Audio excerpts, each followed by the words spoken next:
agenda? I'll make a motion to adopt tonight's agenda for the city council special meeting. I'll second. Was there a second? Tom. Thank you. Chris, could you take roll call vote, please?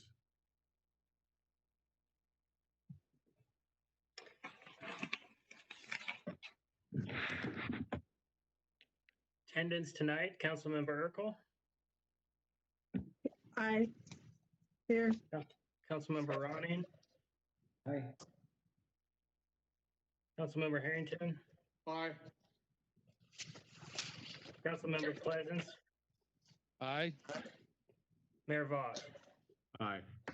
That motion passed. Jack. Here. Thank you, Mr. Mayor. Agenda item. It's not easy. Agenda item 3 is facilities relocation for the 186th Avenue Viking Boulevard Service Road, Viking Meadows. At the July 27th, 2020 City Council meeting, Council considered approval of a request to authorize the Viking Meadows Golf Course to proceed with the relocation of the green for hole number 5 to accommodate the alignment of the 186th Avenue to Viking Boulevard Service Road. The relocation of the green is an eligible project cost. The golf course needs to start the relocation work in early August 2020 in order to have the hole playable for next summer's season. It is anticipated that the grant monies will not be available until late September, early October. At the time of the July 27th council meeting, we had requested but not received an official determination from MnDOT as to the approval of costs for reimbursements incurred prior to the official release of funds. As a result of this situation, City Council tabled the motion for the green location to enable city staff additional time to obtain MnDOT approval for incurrence of costs for reimbursement for this phase of the project. Staff was able to get Viking Meadows to extend their deadline for the notification to proceed with the relocation until August the 6th, 2020, and we were given notice from MnDOT that we will receive the agreement to incur costs for the relocation on August the 5th, 2020. Submission of quotes for the green location were submitted to council on Monday, July 27th, 2020. Viking Meadows Golf Course submitted the low quote in the amount of $47,900 for the work. This quote was substantially lower than the other bids received, as the Viking Meadows Golf Course work would be done doing this as a force account nonprofit project. Project quotes are exhibited as attachment 4 in your packet. This expense will be paid by the city to Viking Meadows, but our costs will be reimbursed by MnDOT. Staff is requesting City Council approval of the relocation of the right-of-way agreement exhibited as attachment 6, authorizing the Viking Meadows Golf Course to proceed with the green location for hole number 5 at a cost not to exceed $47,900, contingent upon the receipt of the MnDOT agreement to incur costs prior to the release of project funds. Is there a motion on this item tonight? I'll make a motion for approval of the relocation and right-of-way agreement exhibited in attachment 6, authorizing Viking Meadows Golf Course to proceed with the green relocation for hole number 5 at a cost not to exceed $47,900, contingent upon receipt of the MnDOT agreement to incur costs prior to the release of project funds. Is there a second to? Second. Motion, Suzanne makes second. Discussion. Okay, I'm not following this, the whole money thing. So are we getting, is the money, the 47.9 coming from MnDOT? Is that correct, or is other monies coming from MnDOT? No, Suzanne, what we will do is we will pay Viking Meadows, and then we will submit that bill to MnDOT, and they will reimburse us for the cost. Okay, so we're not out any money on this. Nobody's going to be assessed. That's correct. This is an eligible project cost. The only question was, could we incur costs prior to the official release of the total project funds? So this is what we've been working with MnDOT with, and we explained to them the criticalness of the timing of this work needs to be done. So we got it worked out, and they're supposed to send us their approval tomorrow, and then we can get this document signed in on Thursday, and give them the authorization to go ahead. Okay, and then my other question is Viking Meadows, other than getting the money to do it, do they get long-term income from doing all this, or is this actually a detriment to their business? Well, the way they look at it now, it's not a detriment to their business. They're perfectly in agreement with this project. They recognize the value, the future value of the service road to their property. They have no problems with going ahead with this and actually donating the right of way. As part of this agreement, they're going to donate the right of way for the road also. So they're in complete agreement with the donation of the right of way, the relocation of the green, as long as it's paid for through project fund. Okay, that's all my questions. Thanks. Any further discussion? Hearing none. Chris, could you take roll call vote, please? Thank you, Mr. Mayor. Motion by Councilmember Harrington, second by Councilmember Urkel. Roll call vote. Councilmember Urkel. Aye. Councilmember Ronning. Aye. Councilmember Harrington. Aye. Councilmember Pleasance. Aye. Mayor Voss. Aye. And that motion passes. And that completes our agenda for the special meeting. Someone have a motion to adjourn. I'll make a motion to adjourn. Second? Second. Second by Tim. Chris, could you take roll call vote, please? Thank you, Mr. Mayor. On the motion to adjourn, Councilmember Urkel. Aye. Councilmember Ronning. You're muted, Tom.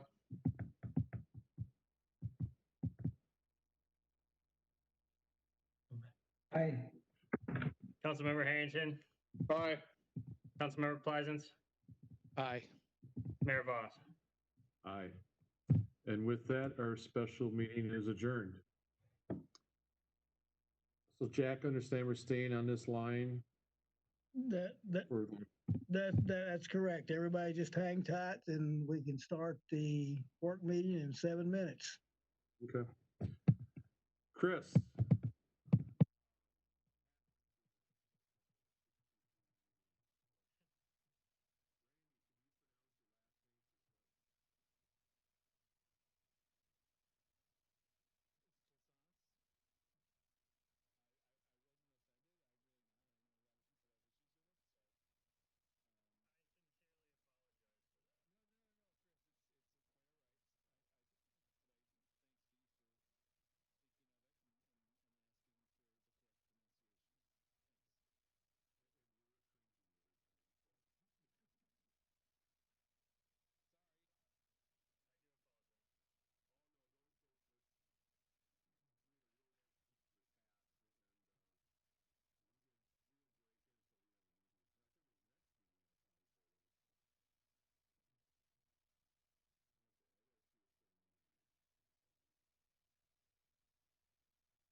bring tonight's city council work meeting to order. Is there a motion on tonight's agenda? I'll make a motion to adopt tonight's agenda for the city council work meeting. Second. Motion made second. I'd like to make an amendment to the agenda. I'd like to move we add item 4A, discussion with the Anoka County Transportation Committee. Is there a second? Second. Motion made second. Discussion to the motion to amend. Hearing none. Mr. Nelson, could you take roll call vote on the motion to amend? Yes, Mr. Mayor, on the motion to amend, motion by Mayor Voss, second by Councilmember Harrington, Councilmember Urkel, Aye. Councilmember Ronning, Aye. Councilmember Harrington, Aye. Councilmember Pleasance, Aye. Councilmember Voss. Aye. So motion to amend passes. Back to the original motion to adopt the agenda. Is there any further discussion? Mr. Nelson, could you take roll call vote to that motion? Thank you, Mr. Mayor. Councilmember Urkel, Aye. Councilmember Ronning, Aye. Councilmember Harrington, Aye. Councilmember Pleasance, Aye. Mayor Voss. Aye. That motion passes. Item 3, Eck.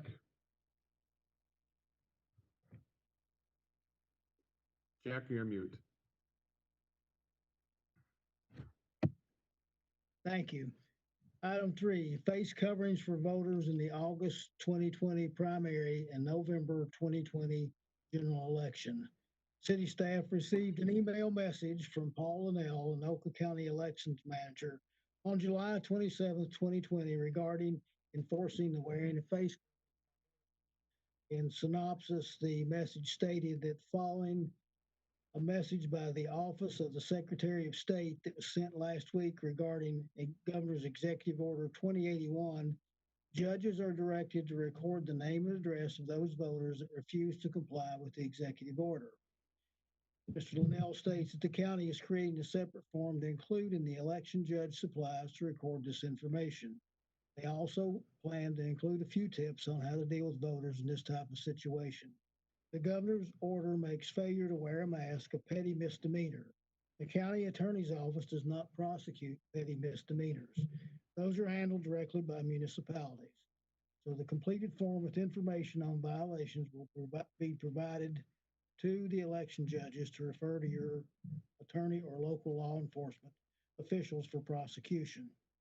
Our proposals for dealing with the guidance in the Office of the Secretary of State memo is to follow their recommended policy as outlined in Attachment 1 to the point of recording the name of a refuser of a face covering and reporting the matter to appropriate authorities.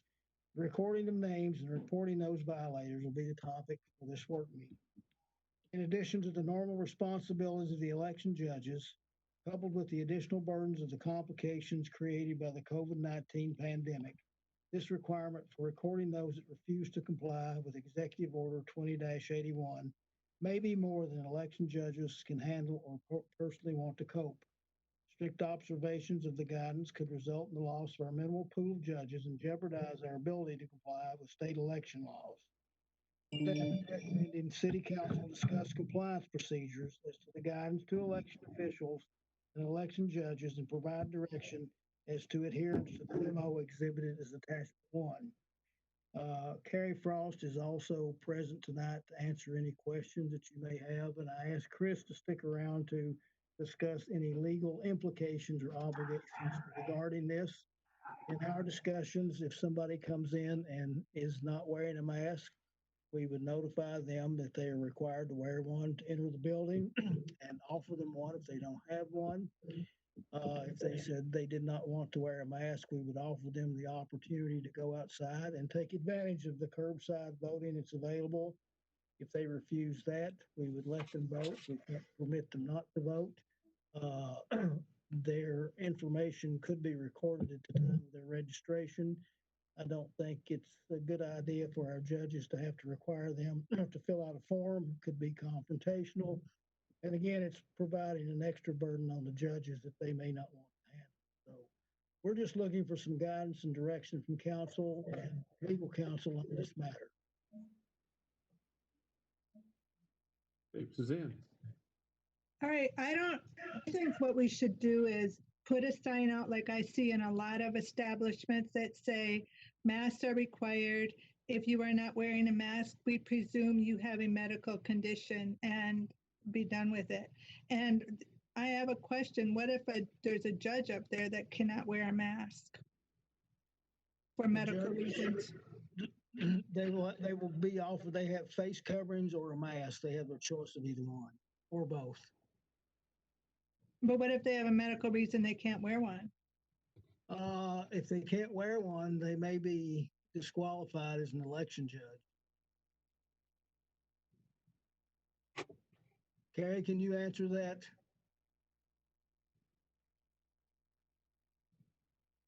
We have both face shields, the clear plastic shields, and masks available, and so our judges can use one or the other. Okay, that's a good answer. Harry, do you know, have you heard if anybody has expressed any concern whatsoever about that? We have had quite a number of judges that have been concerned about it. We've actually had a lot of our regular judges that have dropped out and are unable to serve this time around because of their concerns of COVID exposure or the exposure that it would cause the loved ones that they have at home. So it has been an issue that has come up quite a bit this time around. Thank you. Does anybody have concern about wearing the mask or a shield that you're aware of? We have had some of the judges that are going to serve this time around. They have expressed concerns about, how masks are going to be used by other judges, how they're going to be used by voters in the polling place.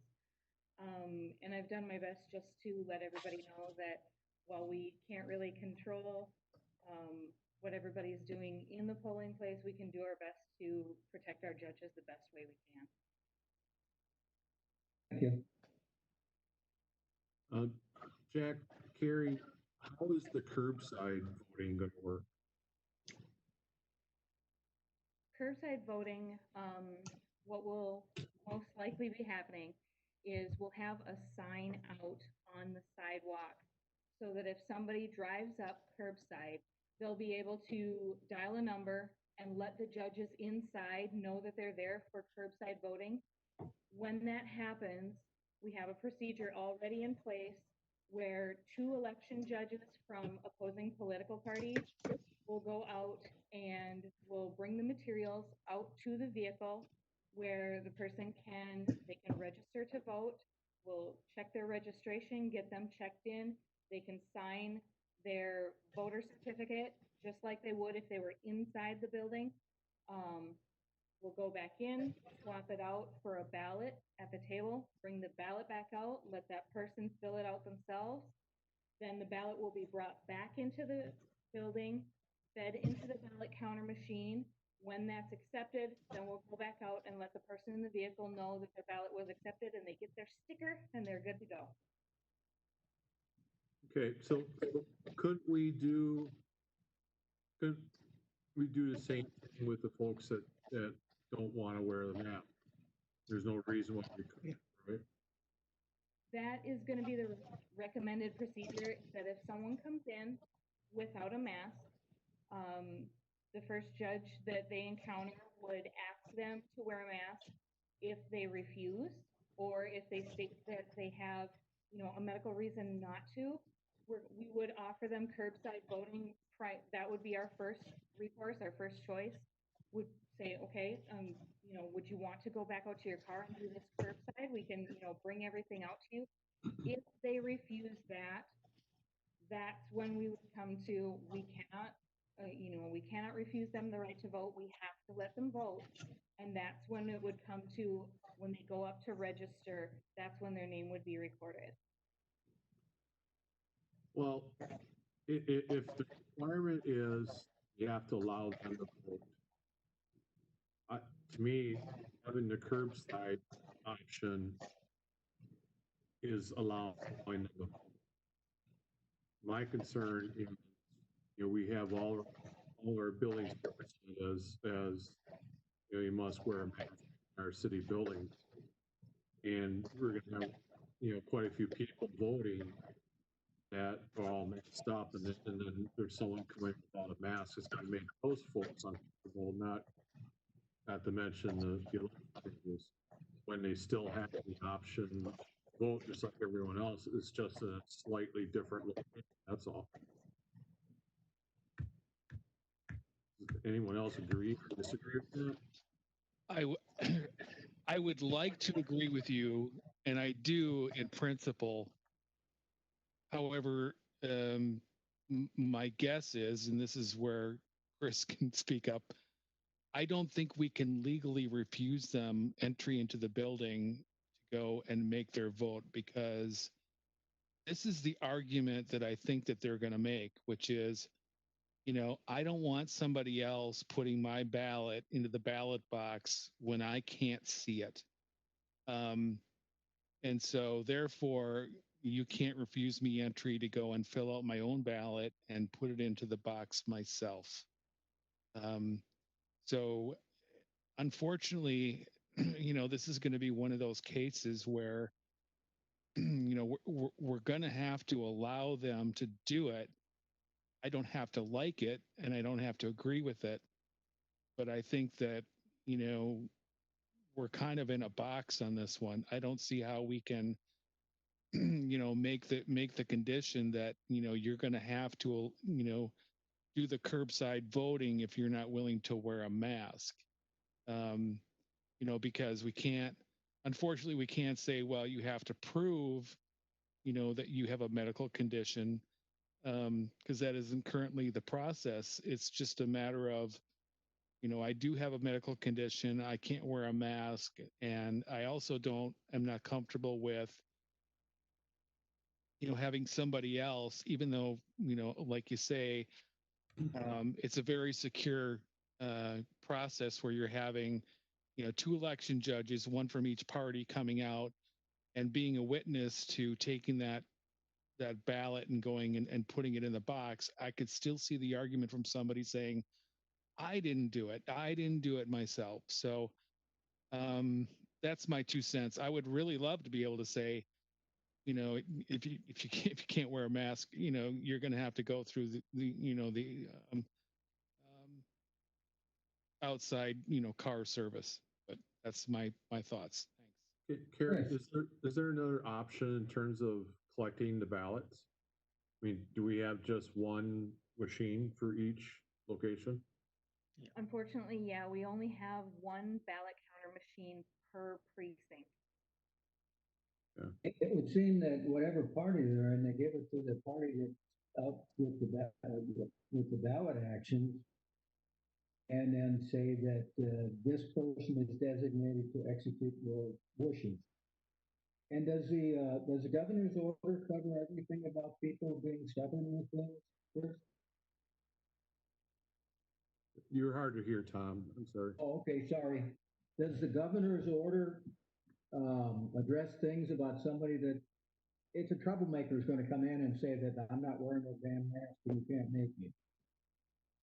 I believe it does address that, in the sense that a person who does that, and depending on how many times they've done it, but if it's just the first time that somebody does it, that person is guilty of a petty misdemeanor.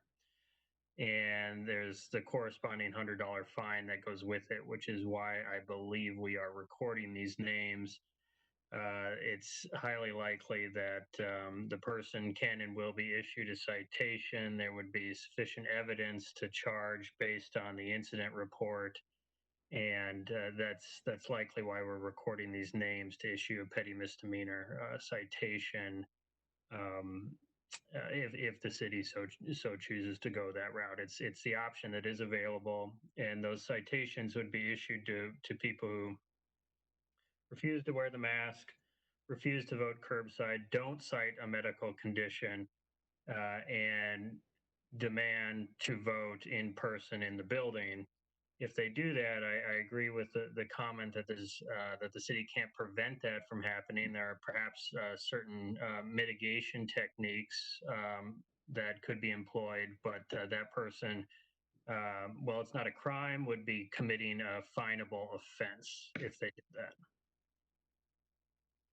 And that and the whole issue of confrontation within the voting place is what I think we need to try to find a way to avoid, because I think we can all see the scenario happening where, you know, a person comes in and is just obstinate about it and wants to make a point about not wearing a mask in a situation like that, and it's going to cause disruption, and we just don't need that in the voting place.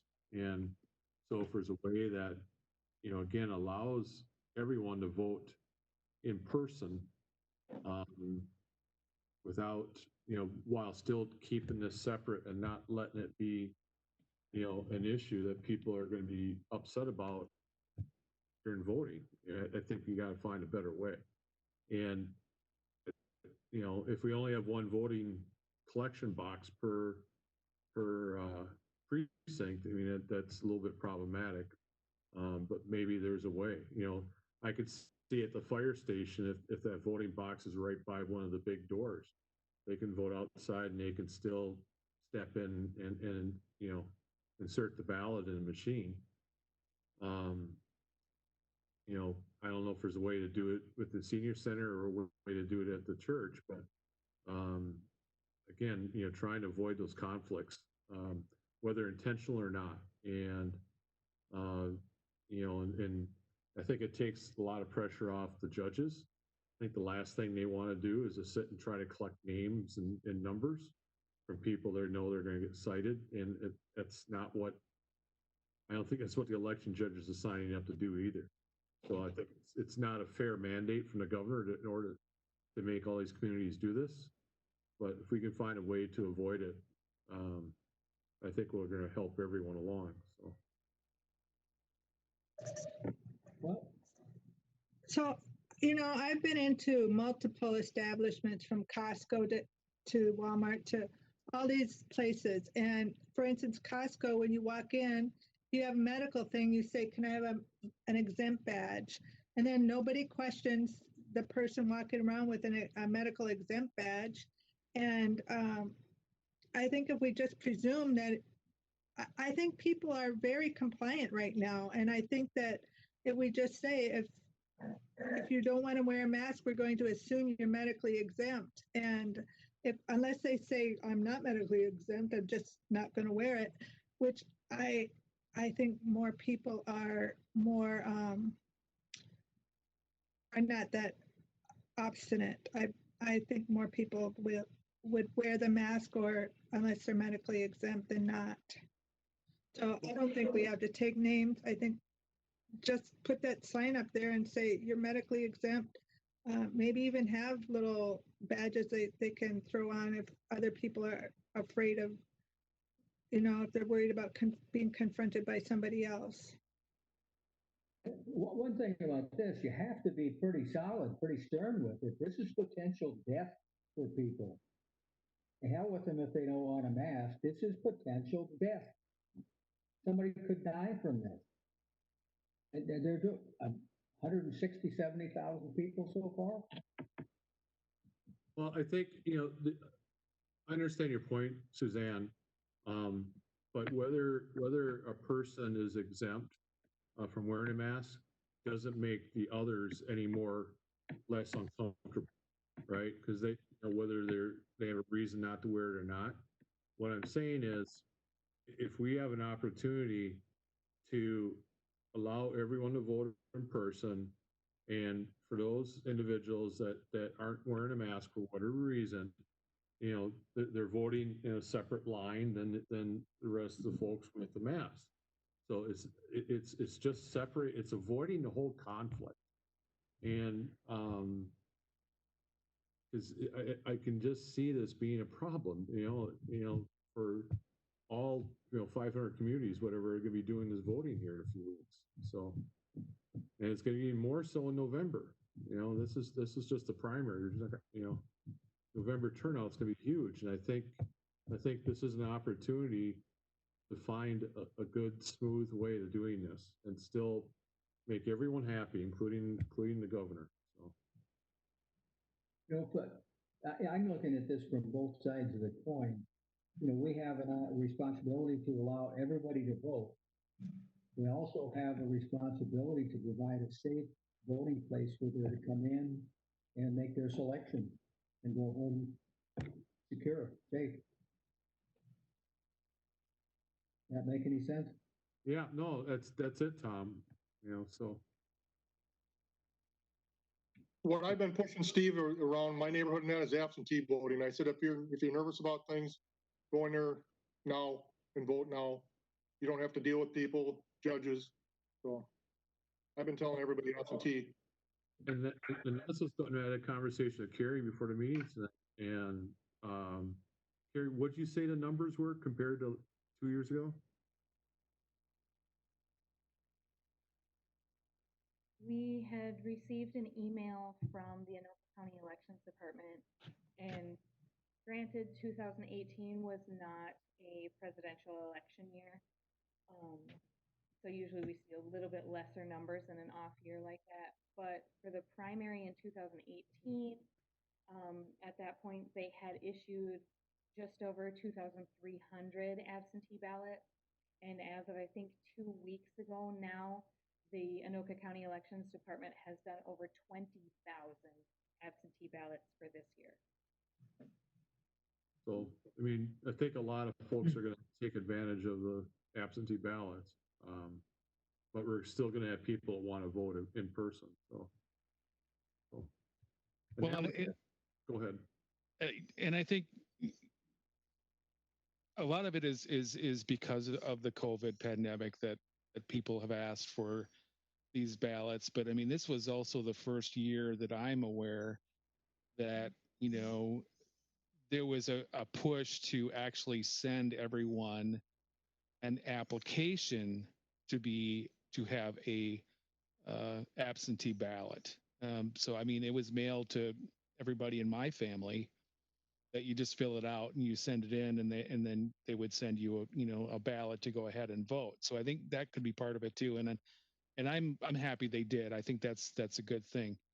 But I think we still need to get back to Steve's original point, which was, how do we get to the point where we can get everybody, comfortable with the process, and how can we do that? And I like your idea, Steve, of putting the actual ballot box in a position where it's not going to be difficult for those people who want to actually go to the ballot box and put in their ballot without having to go in and be with everyone who is doing the mask and being concerned about, and then the judges too, making them susceptible.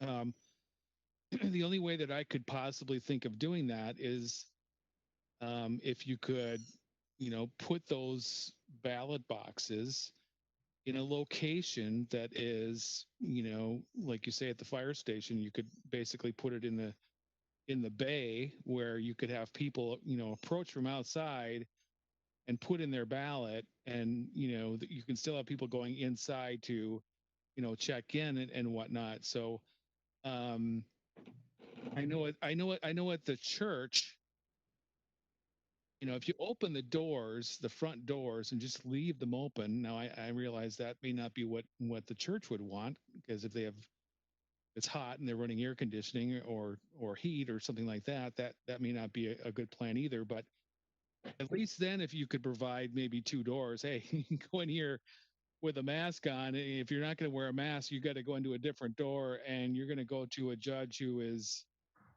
you know, maybe not going to be upset that you're not wearing a mask. I don't know, but I agree with you. At least, you know, how can we do this where, you know, we can make sure that everybody is comfortable with the process? And, you know, the thing is too, is you already have to stand, you know, 6 to 8 feet away from the person in front of you putting in your ballot into the ballot box. So at least there's that distance already in previous elections that we could certainly enforce here. It's just a matter of, you know, when that person comes to the poll place, how can we check them in and keep them separate from everybody else who's trying to make sure that we keep this under control?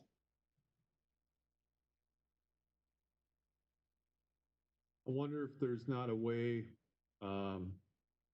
for City Hall and the church to at least have that ballot box near the window. You know, for someone that's that concerned and wants to see their ballot go into the machine, you know, maybe that's an option. I don't know how, you know, how often we're going to have that issue of I want to see the ballot go in the machine, but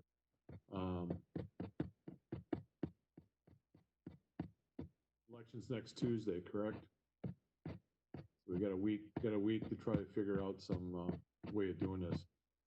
You know, to me, the underlying driver on this is folks that are within our city buildings need to have a mask.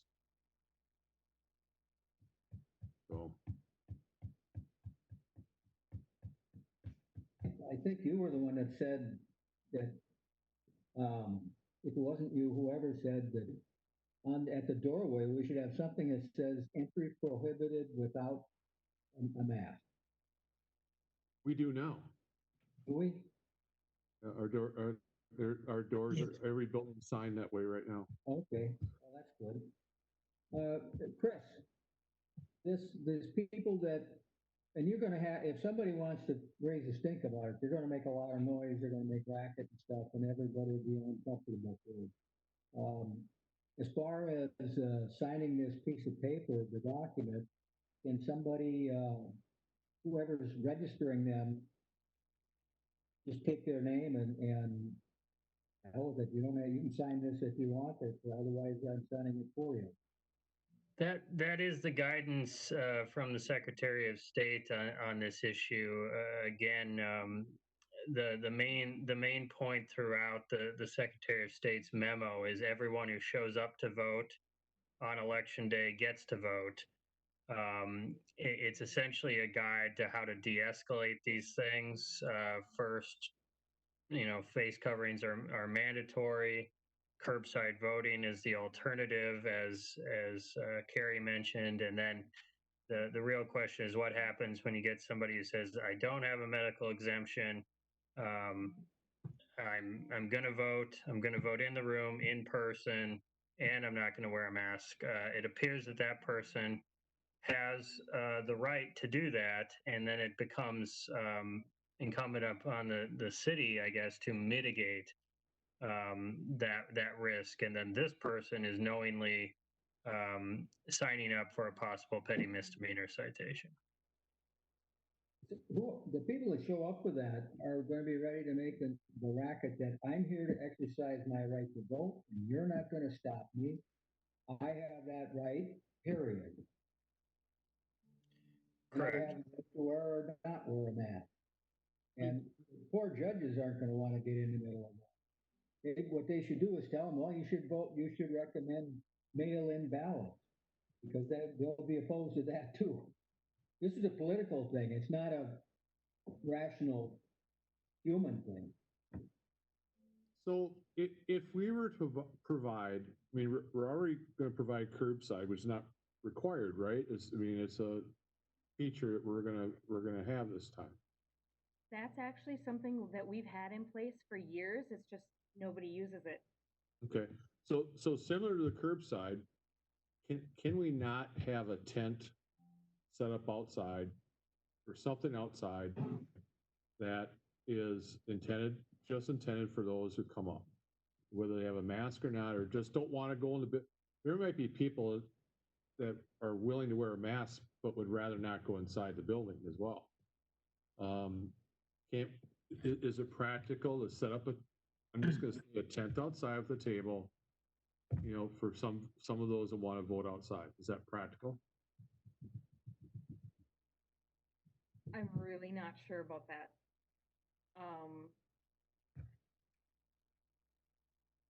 Because essentially what you're talking about is setting up two completely separate polling spaces for the same precinct.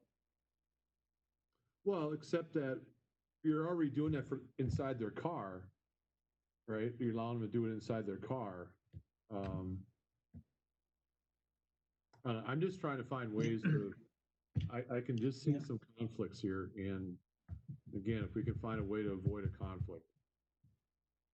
So, Steve, with what you have in mind, are you thinking, something along the lines of, you come up to the building, wherever the polling place is going to happen, and you would have the tent set up where people would go and, sign into the book with the judge and get your ticket that says you're going to get a vote and get your ballot. And then you're going to fill out your ballot there too in the tent. I guess. And then we would provide maybe a one-way line going through the building, because I think the ballot box has got to be in the building. Does it not? I guess what I'm suggesting, Randy, is similar to what we're doing to allow them to do it in the car, that you provide a table outside if somebody doesn't want to do it in their car. So now we've given them two options to vote in a non-mask required area. And I would think from a legal standpoint, we've met that obligation of allowing these folks to vote.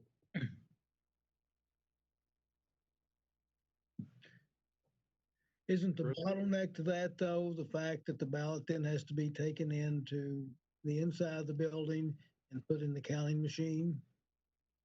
Well, I think that's the last step. And just like what we do at the curbside, right? You offer up two different election judges, and if that's not good enough, they voted, so. And one aspect of this might be, what happens when that individual refuses to do even that, and the concern that that they're going to say that they were denied the right. Now, I think we can all probably agree that that claim at that point is probably absurd, but I think we can anticipate anyone who refuses the three options that are before them is likely going to be rather insistent upon getting within the building and putting that ballot in the box on their own. And at that point, unfortunately, it seems like citation is really the only option. Of course, that doesn't make anybody safer. Well, I guess at that point, if that scenario happened and they insisted on putting the ballot box, then they know they're going to get cited for that petty misdemeanor. It's their choice at that point. So the city's obligation is allow them to vote. So.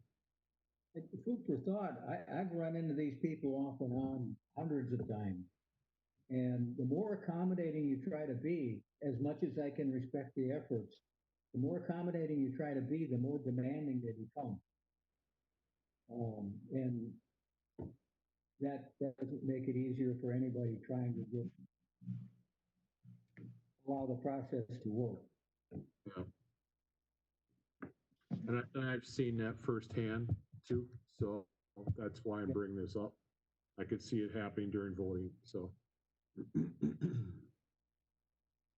I respect the entire conversation about all the thought to accommodate a voter, and even the ones that are going to be difficult.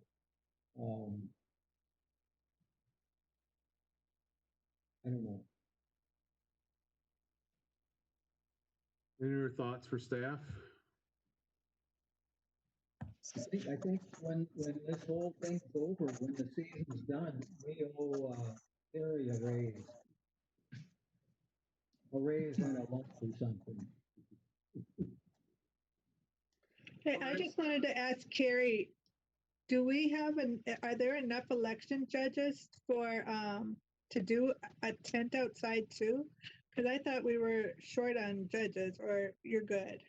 That's another thing where if we were trying to separate space like that, I think we may run into problems. I was hoping to have more judges at each precinct. Right now, we are just covering our legal requirements as far as number of judges and as far as party balance at each precinct.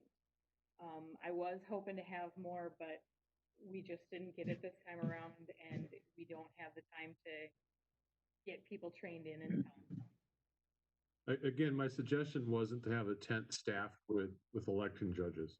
It's just a location for that person who walks up, so they don't have to do it in their car. They have a table and chair to do what they would do inside. So. One additional food for thought. Additional food for thought. The last thing anybody needs is a judge to say, I'm not dealing with this. I'm leaving. And if one goes, you're going to have more leaving with them. Yeah. We don't want to discourage anyone from voting. Or taking anything else for Jack, Carrie, on this? All right. On to the next item.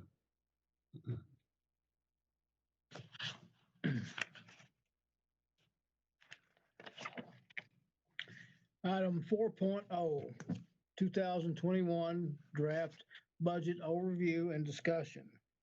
The draft preliminary budget was presented to the City Council at the July 6th work meeting. Council reviewed and discussed the proposed budget and did not request any modifications.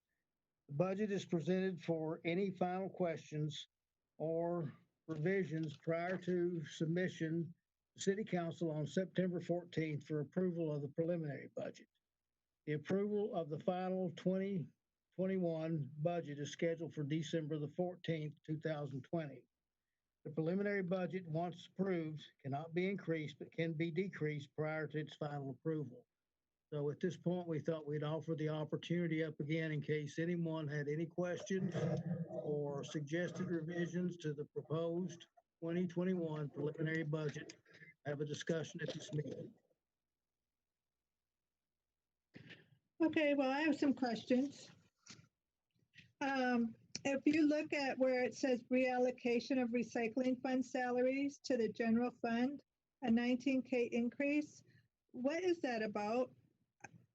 I probably heard it and I'm just not remembering. That's the directive that we had from Anoka County, that they will not pay for essentially administrative cost from the SCORE grants. So we were getting some grant funds to cover that portion of staff salaries that were spent on the recycling program. So from that, we'll have to use our own local funds to make that difference up.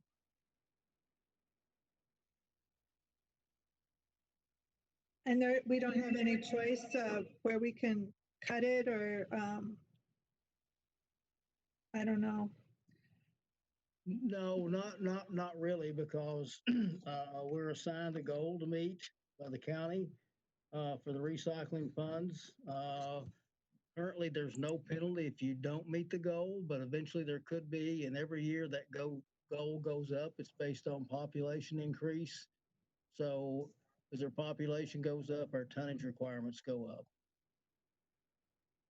If there are questions, like on this one, could somebody refer to what page we're discussing? All right, I'm on page 5.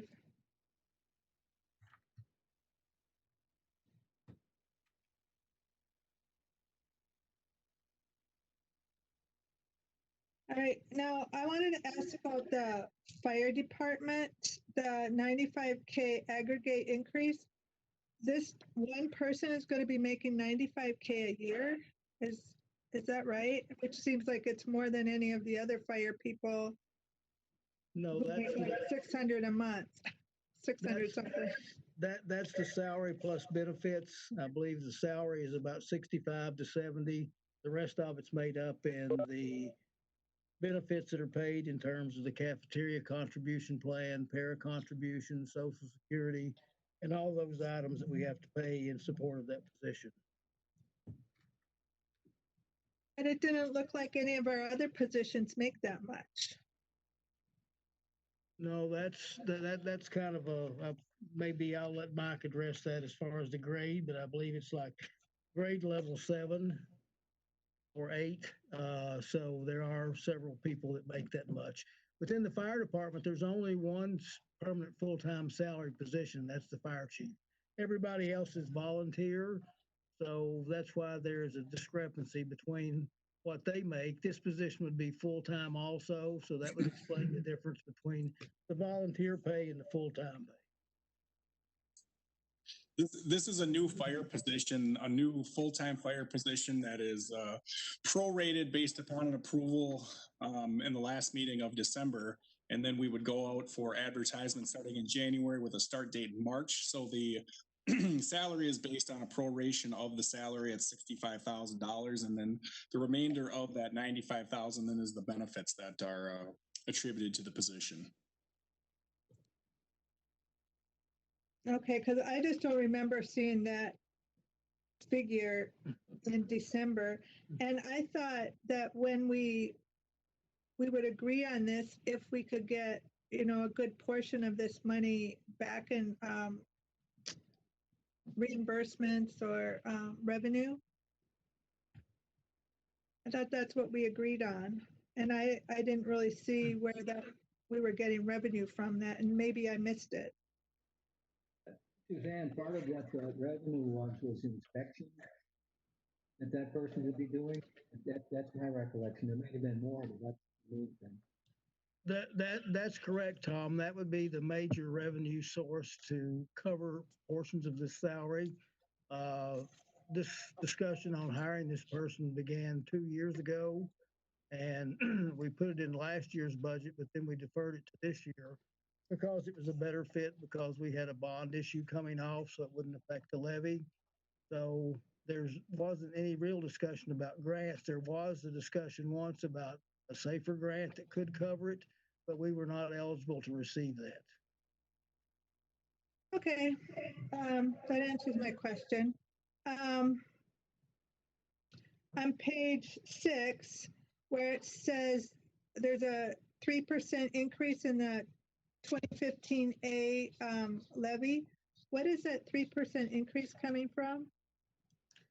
That's a built-in increase that we put in there annually to cover the increase in those bond payments.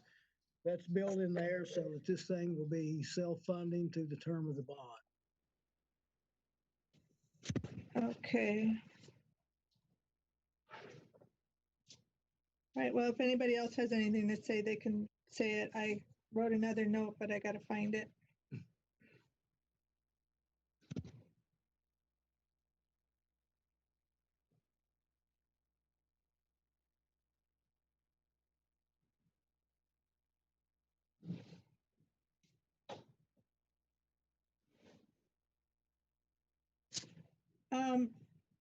I have a question on page 37 for the general fund engineering.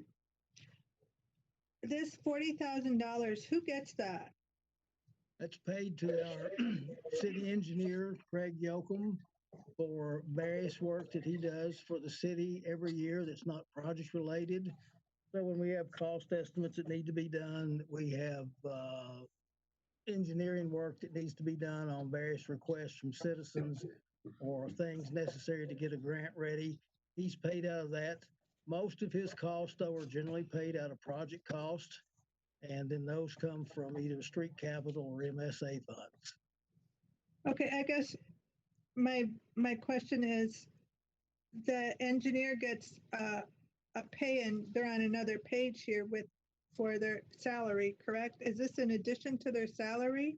No, they don't get a Okay. salary. They bill us for what they do.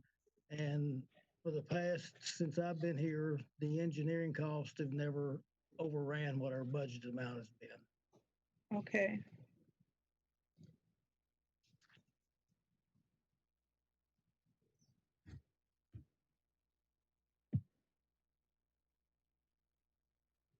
All right, that's all my questions for now. Okay, any other questions for Jack or Mike on our budget? Okay, thanks, Mike. We'll move on to 4A. Mayor Voss and I virtually attended an Anoka County Transportation Board meeting this morning. Items discussed on there were an update and a discussion on the Highway 65 Viking Boulevard reduced conflict intersection.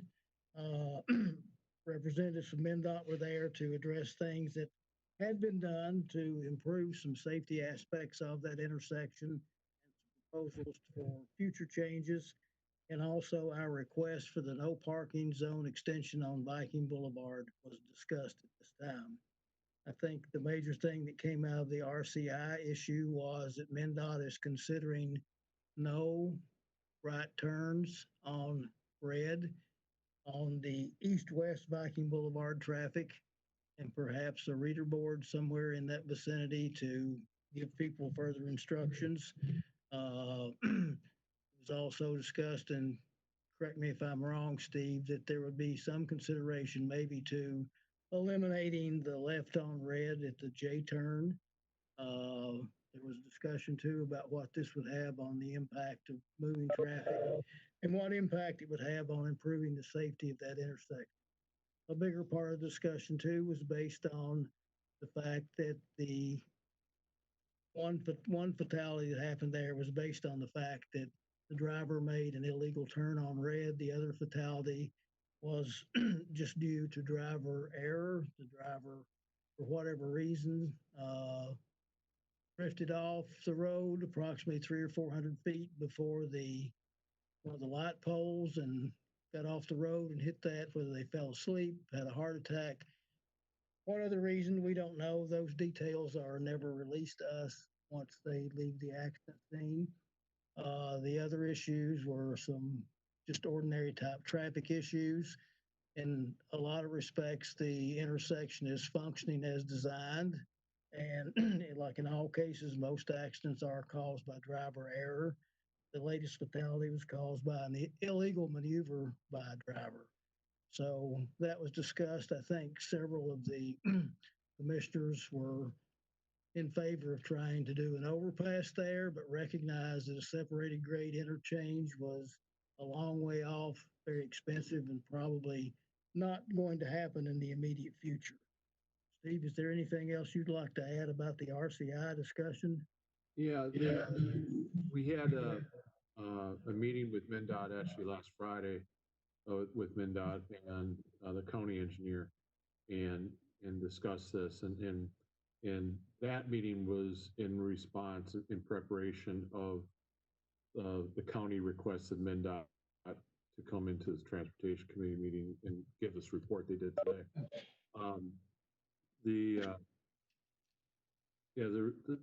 I agree with Jack's synopsis.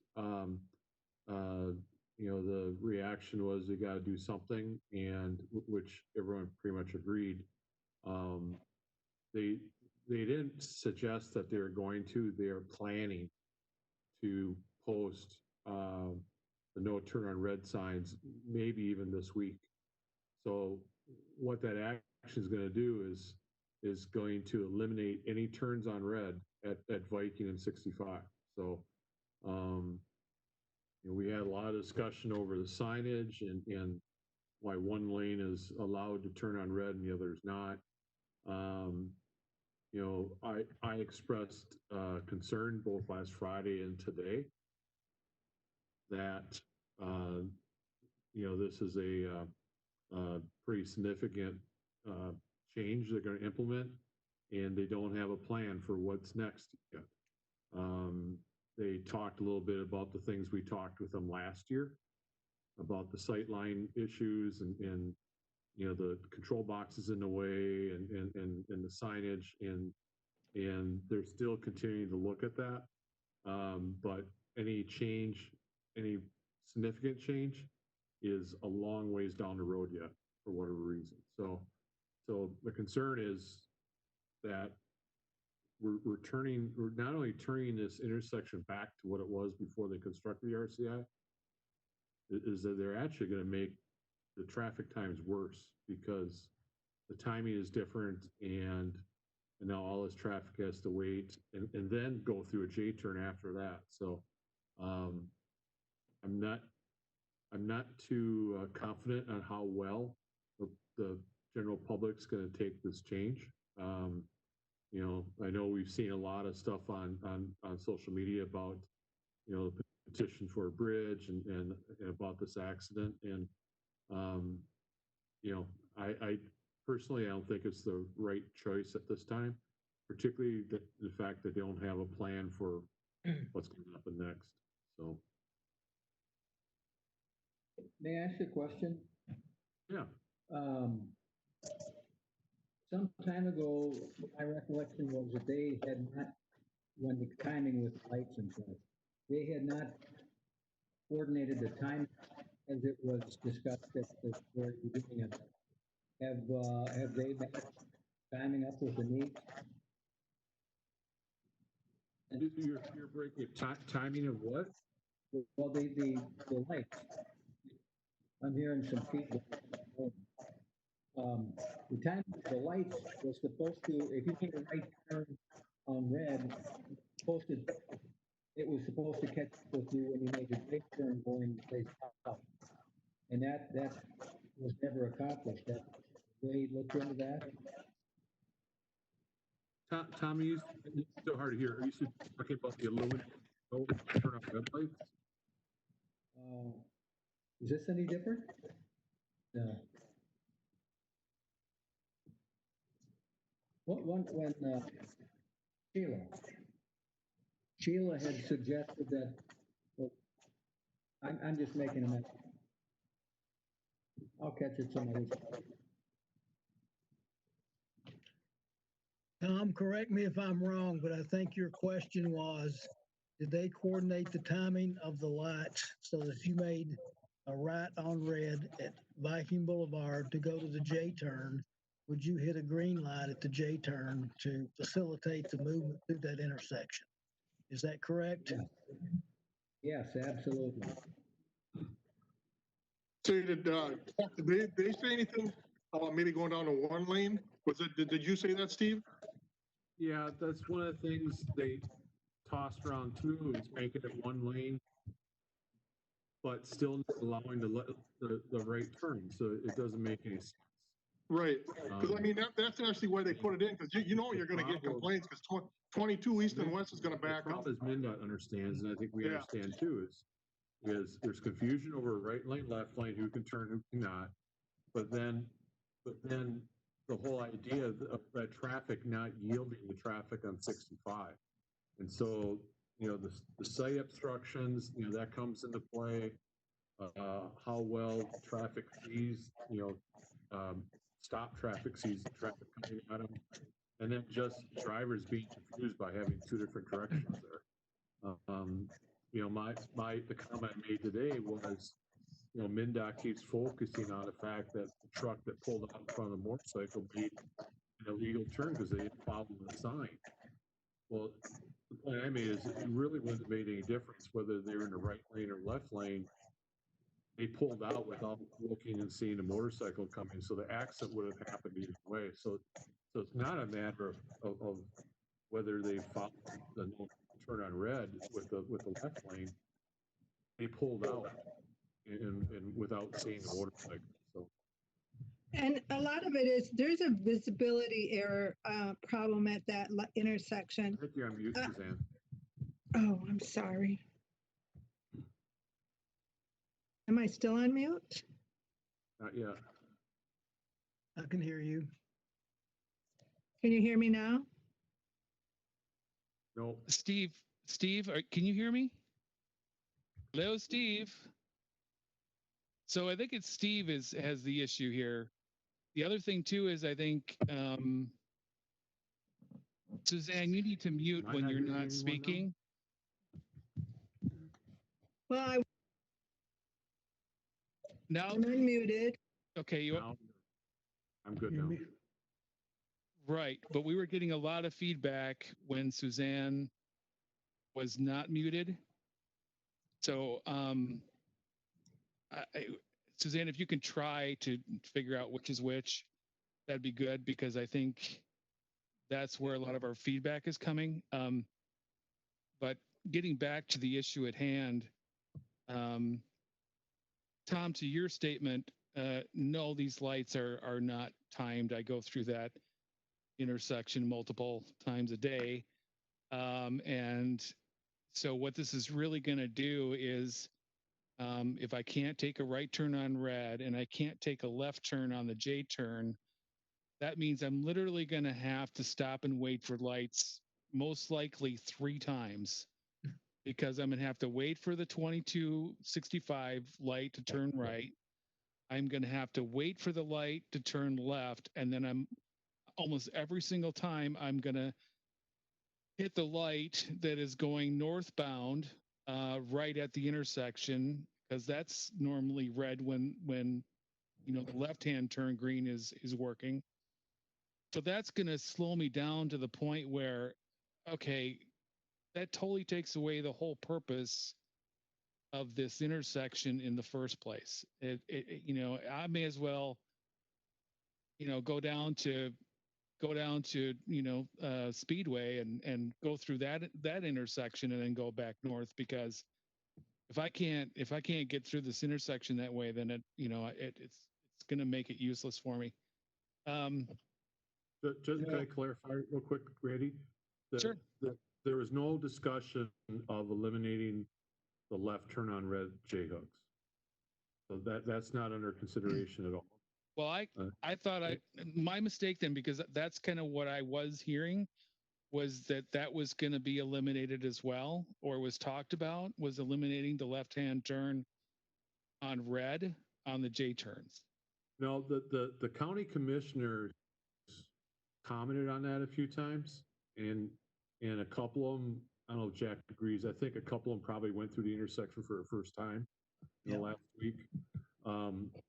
One thing the state has said, of all the accidents that's happened at intersections, there's only been one at the J turn. And it was an intoxicated person who went through the red light. So that contributed to, so for all these accidents, there's only been one at the J turn. So yeah, and that's kind of what my feeling was about it too. And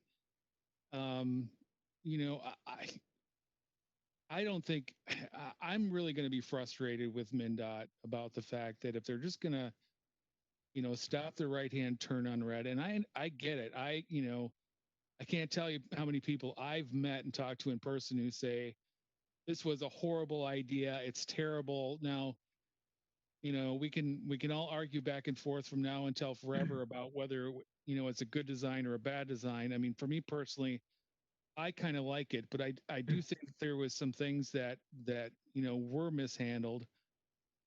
For instance, when we were originally talking about this from the very beginning, Steve, you went down to Houston and you took a look at their J-turn process. And one of the things that struck me about that particular J-turn is that, when you take a right on red, you had to merge into traffic, so for instance, I'm east on 22, I'm taking a right to go south, and then I'm going to use a J-turn to go north, was that you couldn't just cut straight across into the J-turn. You had to merge into highway traffic first, and then merge your way over into the J-turn. And that the J-turn didn't start for another, I don't know, what was it, 50, 100 yards yep. before then. And to me, I think, that's first thing is when you pull out right now and you're going straight over to that J-turn, you can't pick up enough speed in order to, get over, especially with the guy with the truck with the trailer, for crying out loud, for the motorcyclist to avoid him. I think the other thing that kind of, wonders to me about is, I would like to just say, hey, anybody with a truck and trailer, anything that's where you're pulling something, you shouldn't be taking a turn on red anyway. And then my other thought is, I know that, I don't know how well that they can do it, but I mean, if you've ever been pulling out of a parking lot in downtown Minneapolis, there's a warning that may come up that say, hey, there's somebody coming or there's traffic. And so they're using evidently some kind of motion tracker in order to let that person know that there's traffic coming. And, even something like that, and I would think that should be a fairly cheap fix, is to get some kind of motion trackers, that read, down the highway, where it would say, hey, look, you better look out because there's somebody coming. So, to just, I don't know, I'm not going to be really happy if it's just, we're going to eliminate the right-hand turn on red. And I totally get the idea that, boy, we're really going to have an issue with it. And, I also saw somebody else say, well, hey, why don't we just put up a railroad gate, at the intersection in the left-hand turn lane so nobody can go there. And while that sounds good in theory, you're adding more stuff to be in the visual line of sight. It's not going to work. Right. So I think really we have to continue to push the narrative with MnDOT and say, look, this was your project, and we didn't have a lot of choice in this one, but we sure as heck want to be at the table for some of these fixes, because this has just become such a divisive issue for our city. And it's also going to affect businesses that may want to develop around that area. I mean, who's going to want to have a business there when it's like, well, you got to go through 3 different lights and you can't get out of there. You'd have to basically, take another road to go all the way around. So, we're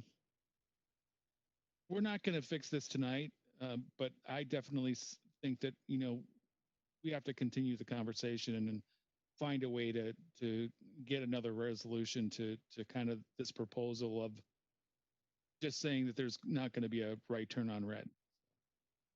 Thanks. Absolutely. I agree with Randy. You guys can hear me now, right?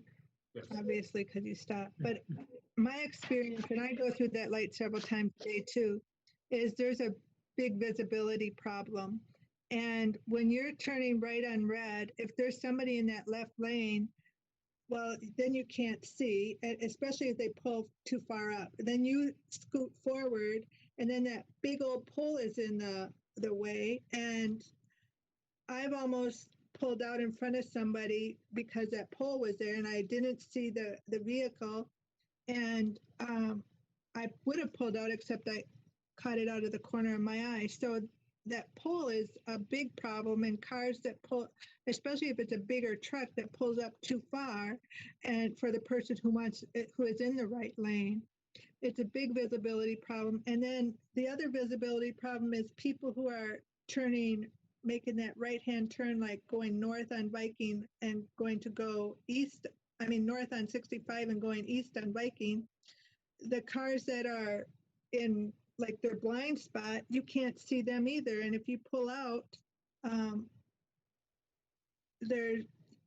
that's I think what happened with that motorcycle. He was in the blind spot of a vehicle turning right or something. But I think Randy's idea of having a motion sensor, I think that would solve lots of problems.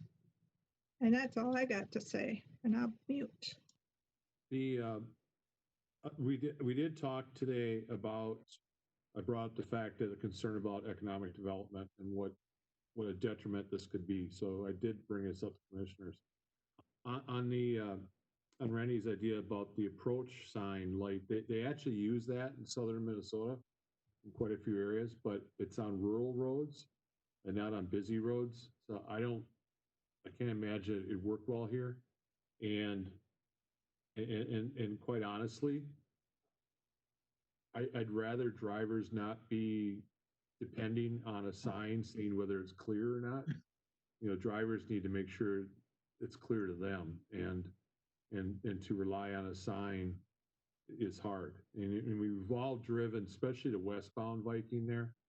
It's incredibly hard to judge traffic coming from the south because of all the site obstructions, and then also, and we've talked to MnDOT and Anoka County about it, the road is actually lower than the 65, so you're already sitting too low, especially if you're in a passenger car rather than a truck.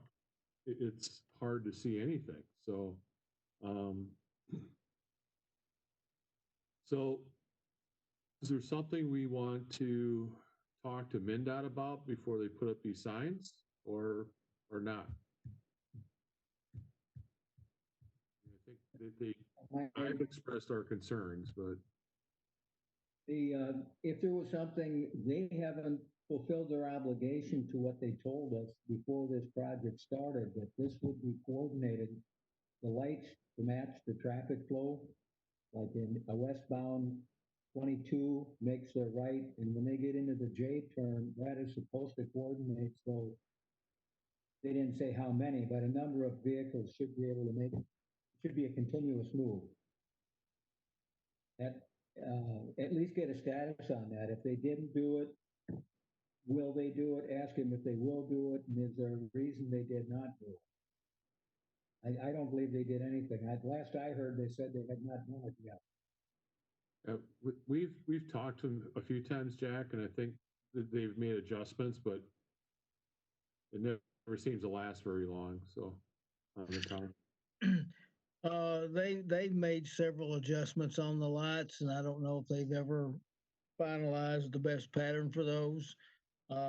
In terms of the syncing of the right on red and syncing with the J turn lights, I don't know what they've done to address that. I think that's a good point to bring up to them to see what they can do with that. I think Tom's got a good point there. Then that makes a continuous loop, helps move some of that traffic and eliminates some of that merging from the J turns. Although the J turns haven't really been a big problem for accidents. I understand though that they've been a big problem for some people taking evasive maneuvers. I think people are more careful there to pull out because number one, it's opposite of what you're normally accustomed to. It's a left on red.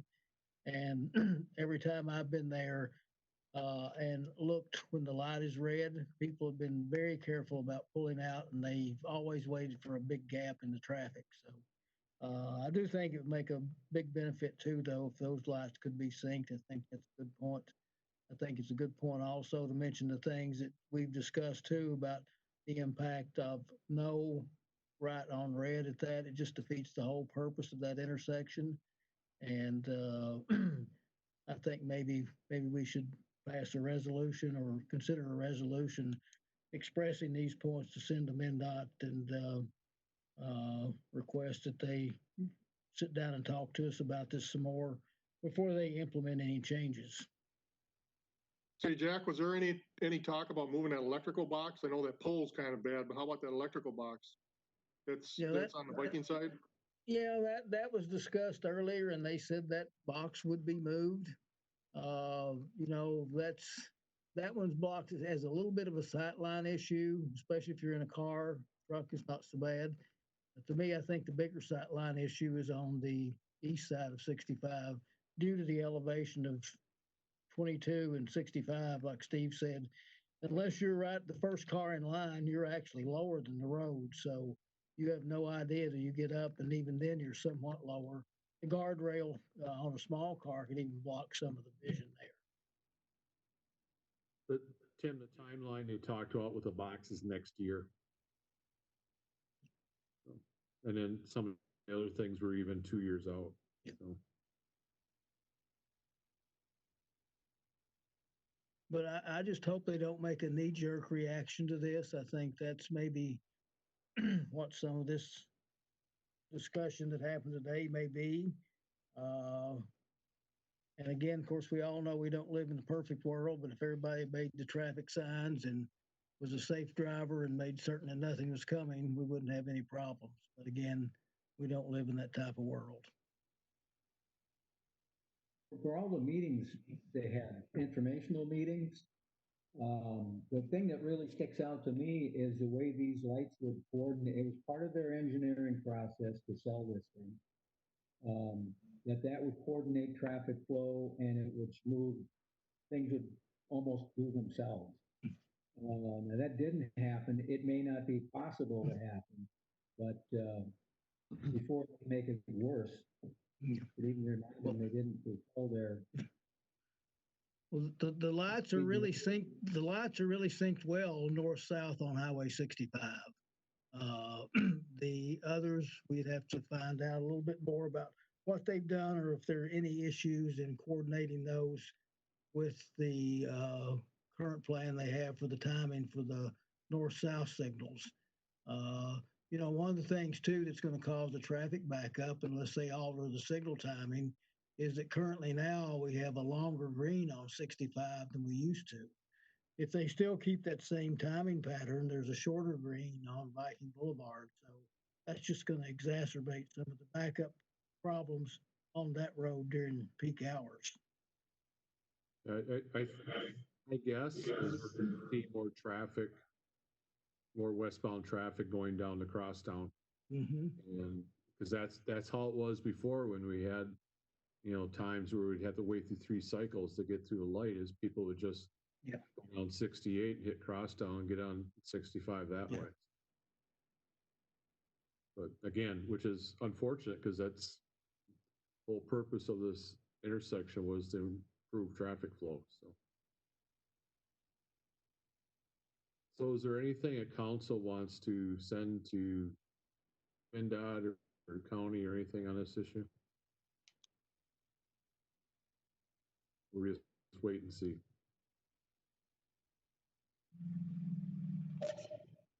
I don't know if we have any power, but tell them no to the no turn on red. Absolutely no. That's gonna, you're gonna end up sitting at that light 3 times to get through it, just to turn right, and then I don't know how many times to go around the other way. Yep.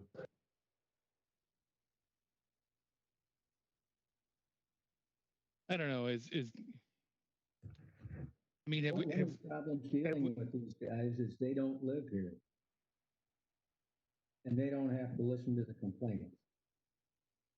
Well, I'll tell you right now, they're responding to social media for sure, and they're responding to county commissioners that are contacting MnDOT, because the county commissioners are getting contacted by a lot of folks.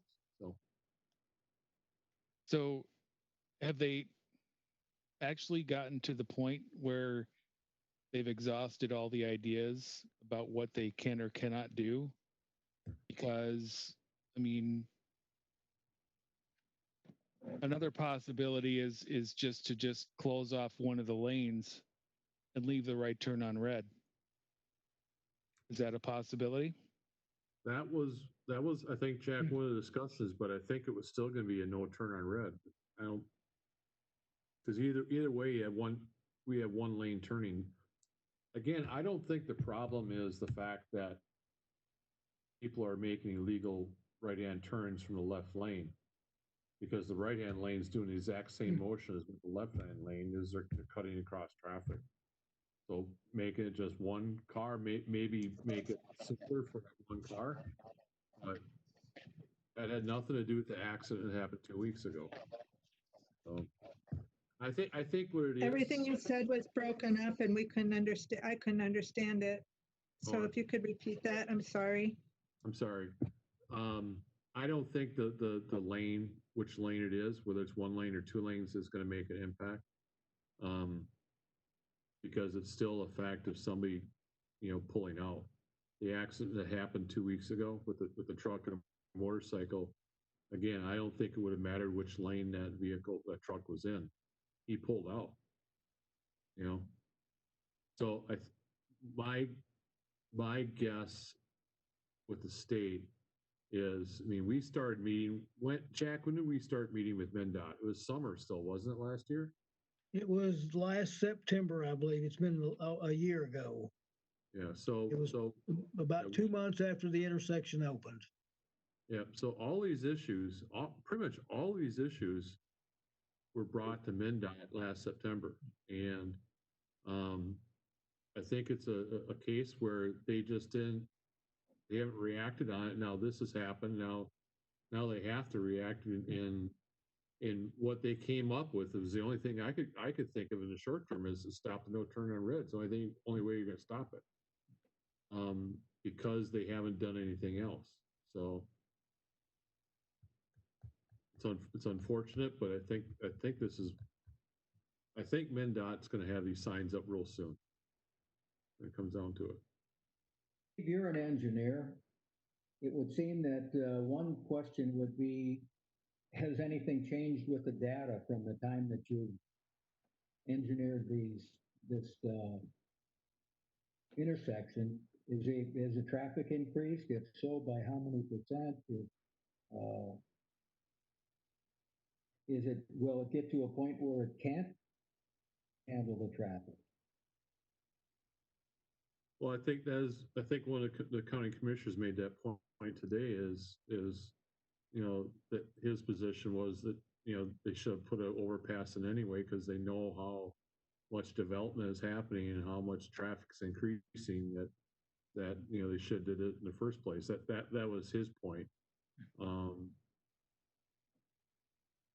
But, it's, the part of this that's hard to, I think from my view, hard to control and fully understand is driver behavior.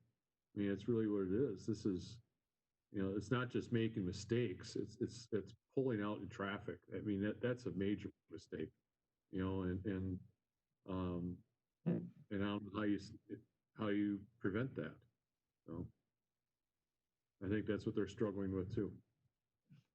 And to Steve's point, no matter what your intersection design is, if you have bad driving behavior, you're going to have accidents.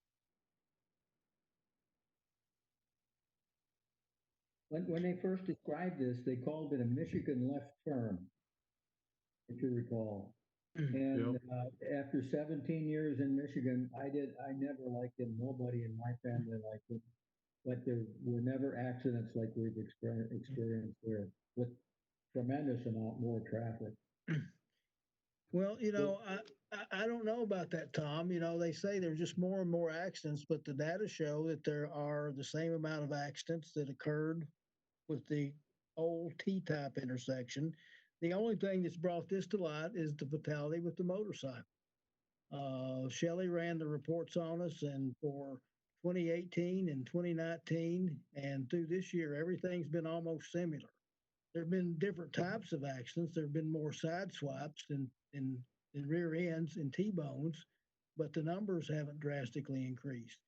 This is just one of those things where it's kind of an aberration a little bit, where we had on Viking Boulevard about 5 or 6 years ago, where we had 6 fatalities in about a year and a half for no apparent reason.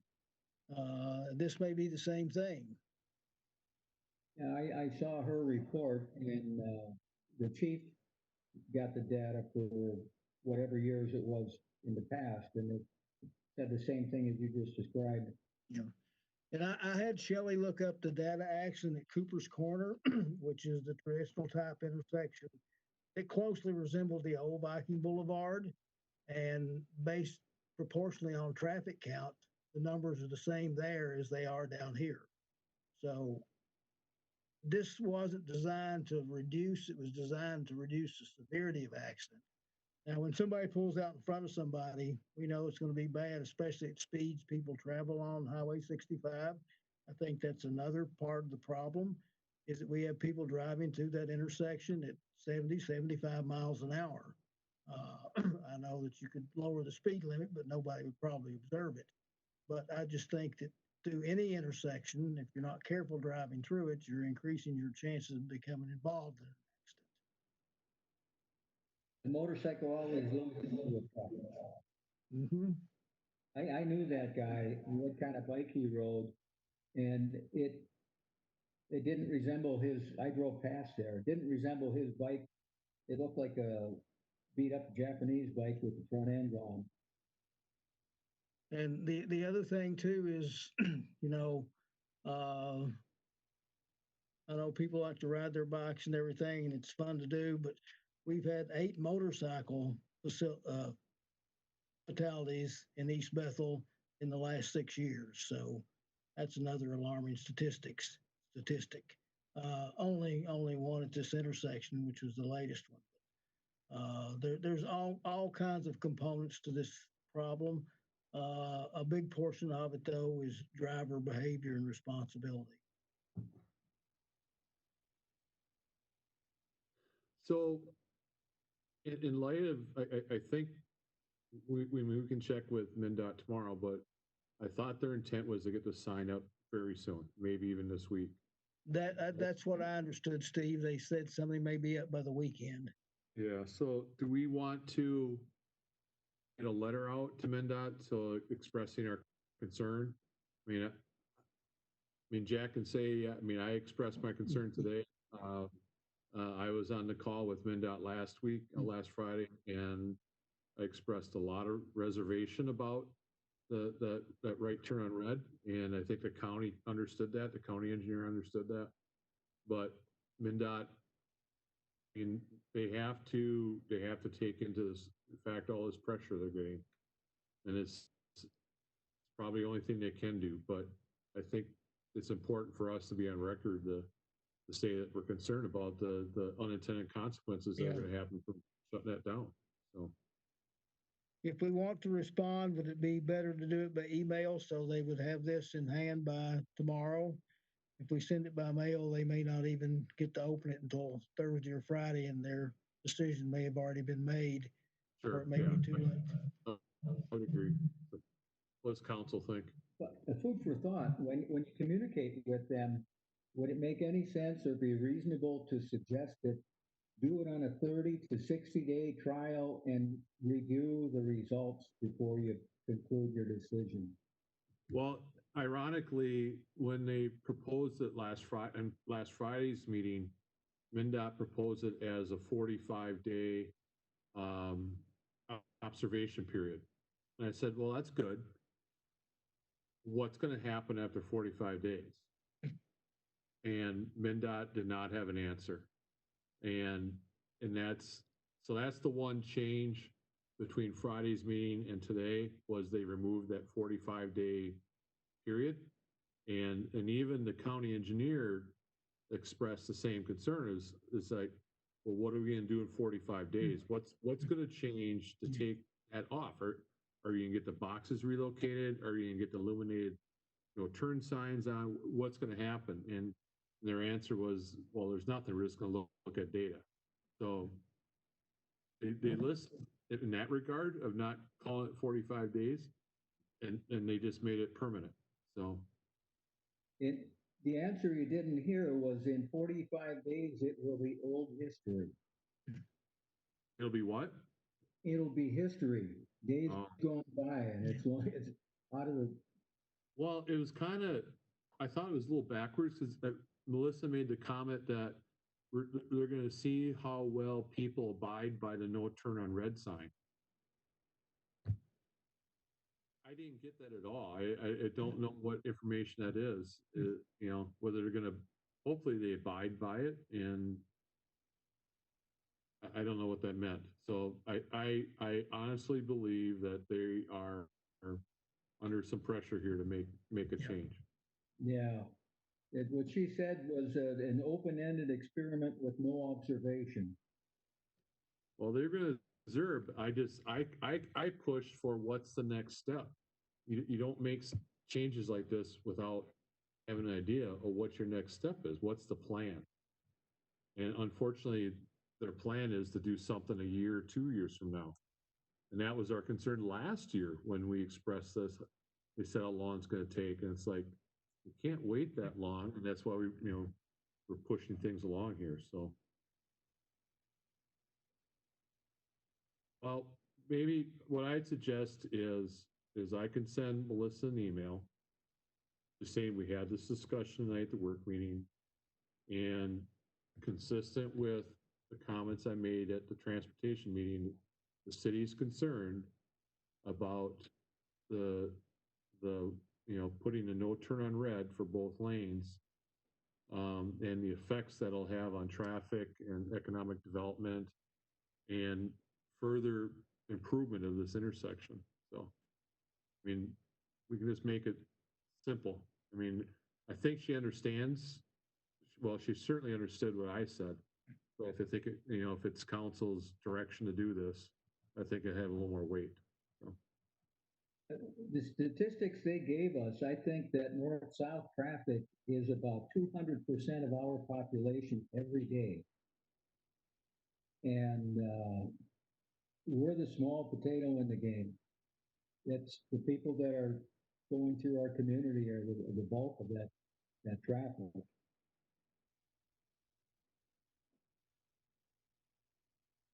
So we have consensus. Should I send MnDOT an email?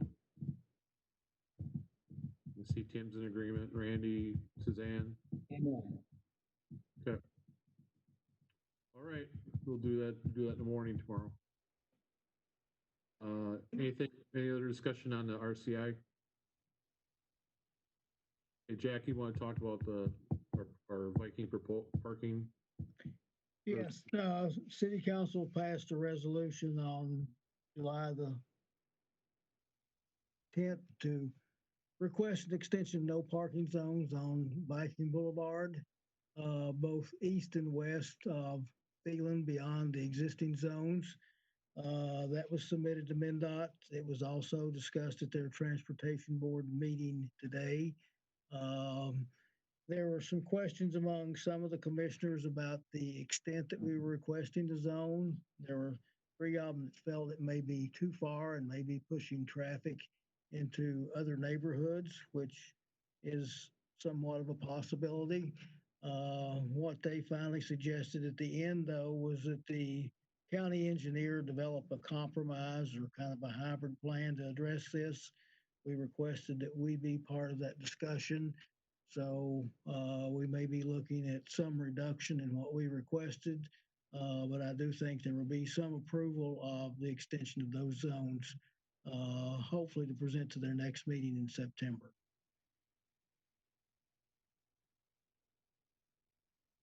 Any questions on that?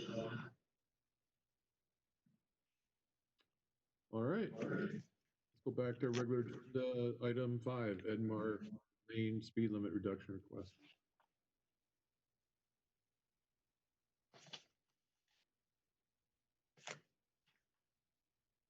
Item 5.0, Edmar Lane speed limit reduction request. The city received a petition from 21 of the 34 residents on Edmar Lane west of Vicker Street requesting posting of this road to a 20-mile-per-hour speed limit. The current speed limit is 30 miles per hour. On July 13, 2020, the city placed a radar speed display unit on Edmar Lane to gather speed and traffic count data. From July 13th to the 19th, the westbound traffic was counted. There was an average of 556 vehicles recorded at this location with an average speed of 18 miles per hour. From July 20th through July the 24th, the eastbound traffic was monitored. There was an average of 266 vehicles counted at this site with an average speed of 15 miles an hour. Attachment 1 in your packet shows the locations of where these units were located. Minnesota Statute 169.14 addresses lawful speed limits for municipalities. Subsection 7 limits speed limits to 25 miles per hour in residential roadways if adopted by the road authority having jurisdiction over the residential roadway. Nothing in statute addresses a lower speed limit. In the case of Edmar Lane, the following are factors that tend to reduce excessive speed. Edmar Lane has a narrower pavement than most city streets. Edmar Lane has 30 driveway entrances along its 2,700-foot length between Vicker Street and the cul-de-sac. At times, there are considerable amounts of on-street parking on Edmar Lane, and there are 4 curves on Edmar Lane that serve as traffic calming measures. Most of the complaints involving speed violations at this location have been reported to us from residents have involved delivery and garbage trucks. If this were considered to be approved to repost this speed limit at 20 miles an hour, the cost would be approximately $450 for 6 signs and 6 posts. This time, staff is seeking direction from council on the petition request to lower the speed limit on Edmar Lane. One thing too, you'll find the data from the radar speed display units in your packet. And at this time, just strictly from an analytical standpoint, it does not support the lowering of the speed limit. Any thoughts? I agree. I don't see any data that supported lowering the speed limit if most people are driving slow. I think that road, because it's a little narrower, I think people appear to be going faster than what they really are. And if you lower it to 20, people are going to say, oh, they're speeding, and they're not. And they're going to come back and want it 10 miles an hour. I don't know. I don't think it justifies it. My opinion. Would it be reasonable to mail a copy of the results of the study to these people and explain to them the average speed is 20 miles per hour, the average speed was 18, whatever the real number is, and therefore, given the data, therefore we cannot justify the change. The road that I live on East Front, it's similar in a lot of ways to Edmar. And I would definitely agree with the residents' comments that it's generally not the residents that are the issue. It's the delivery trucks, it's the garbage trucks, and it's the school buses that are, if they're not speeding, they're going too fast for the road. And it's, I've yelled at the bus drivers a couple times, which was intuitively the last ones you'd think you'd be speeding through these neighborhoods. But Jack, is it posted as 30 right now? Yes, it is. Okay. Because your readout says it's 45. I figured that was wrong. Well, on that sheet, that's one that they failed to register what the location was, and also the street. The data is accurate. They just didn't register the location of the unit correctly. I like to throw something out, just for discussion is, and the reason I bring it up is my last trip, I saw this everywhere out west, that cities would post at their limits. They'd have a sign saying the speed limit is 25 on all city streets, except where posted. And we don't have anything right now, right? If it's not necessarily 30 miles an hour unless it's posted right now, correct? That's correct. So some of these neighborhoods, it technically could be 55. And some of them are not essentially like the platted subdivisions or the older neighborhoods, but we have certain streets, if it's not posted, then it's 55 miles an hour. Yeah, so if people don't realize that, gladly they don't know that. So, but if we had a citywide speed limit, that would, I think, obviously we wouldn't have to sign everywhere, and every time we get requests like this, we wouldn't have to, worry about it. I certainly don't support going down to 20. That's a little excessive for the street, but I thought I'd throw that out if we just make a citywide 25 mile an hour limit unless posted. So. Any thoughts? So the first thing is, I did go up and down Edmar the other day, and I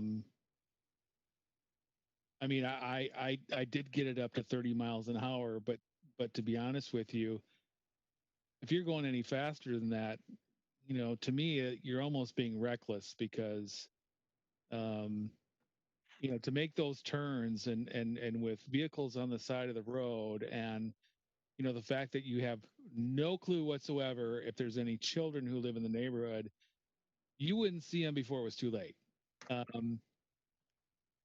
The other thing that I want to point out is that when I did go up and down this road, when you turn off of you know, onto Edmar Lane, the very first sign is washed out. I mean, it's worn out. I mean, it's hard to read. And that's also the case when you're going in the opposite direction. Um, you know, from Vickers, that continues down Edmar Lane in the other direction. Because we're not talking about, you know, changing it to the east of Vickers on Edmar Lane. We're only talking about to the west of. So regardless of what we decide tonight, my feeling is that those two signs should be replaced. Whether it's 30 miles an hour or 20 miles an hour, 25 miles an hour. But Jack, you and I were discussing this earlier.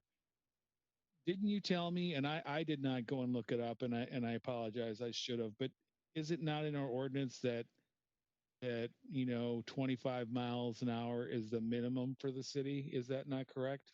We don't have that in ordinance, but in that state statute 169.14, which sets speed limits for different types of roads, it does not address any speed limits less than 25 miles an hour. I talked to Mr. Sweeney today and asked him if the road was posted at 20 miles an hour, what does that do for enforcement? And he said since it was not addressed in state statute, it could be more easily challenged and could be harder to get a conviction on speeding if it was posted at 20 and somebody was doing 25, or, you know, a reasonable speed that wasn't, say, 10 or 20 miles over the speed limit. But since state statute doesn't address it, he says it's harder to enforce and get a conviction on those types of citations.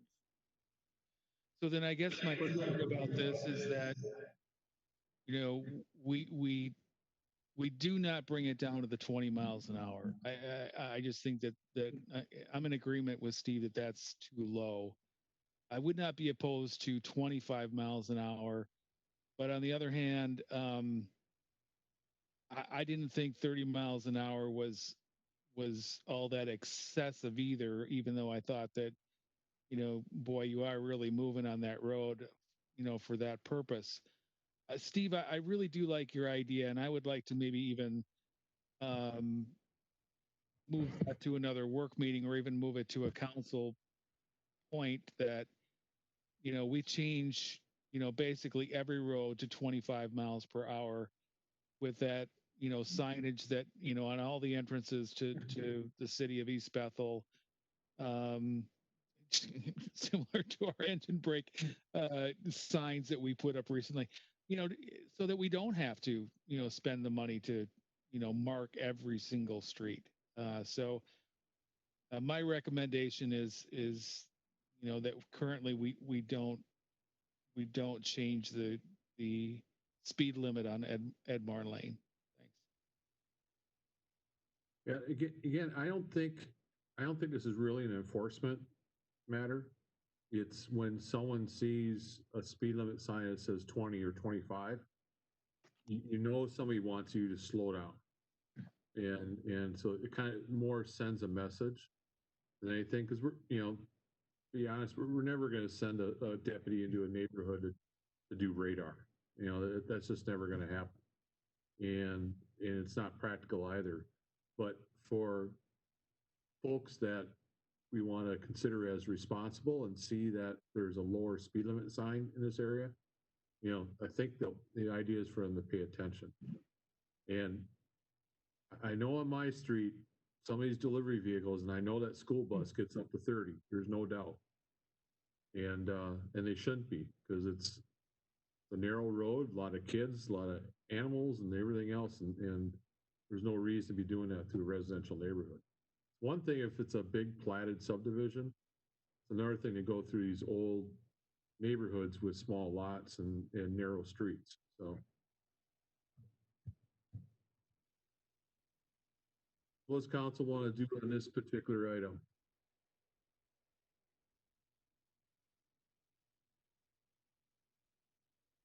I'm inclined to continue the discussion on whether we make a citywide or speed limit, and if that doesn't go anywhere, then we can reassess whether we do anything for Edmar.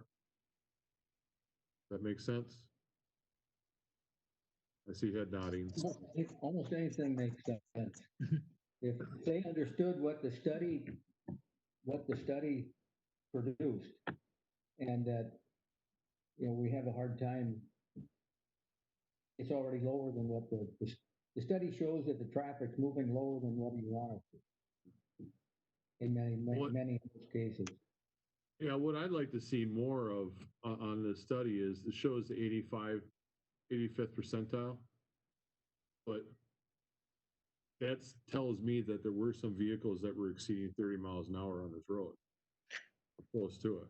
So, Yeah, if you look at it, the first day we set it up, we actually recorded 13 speeders. This is on when we had it set up for the westbound traffic. Sometimes that can be a little misleading because sometimes people like to drive through there and see how fast they can get the radar unit up to. Maybe it happened, maybe it didn't. It's unusual though, we never recorded really any speeding violations essentially after that first day, and we had it up for about 9 additional days. So I don't know if that was an anomaly or if that was garbage day or a big day for FedEx and UPS in there or what. But that may be a little bit of an aberration. But as you can see, the average speeds for most of those days, except for the first day that we set it up, was essentially less than 20 miles per hour on that road. And again, it's... I'll throw out another option too, is the first day they saw that speed reader out there, and all these delivery vehicles know it's there, they're slowing down after that. And you know, that could... That's my guess, so. And that could be too, and some people see that thing and they see a light flash when it goes off. Some people think it's actually photographing them and taking a picture of them to send it in for enforcement. You know, I know that's not the case, but when I drove there and saw that flash, it's like, okay, someone just took my picture, so. So we want to put this on to next work meeting for discussion.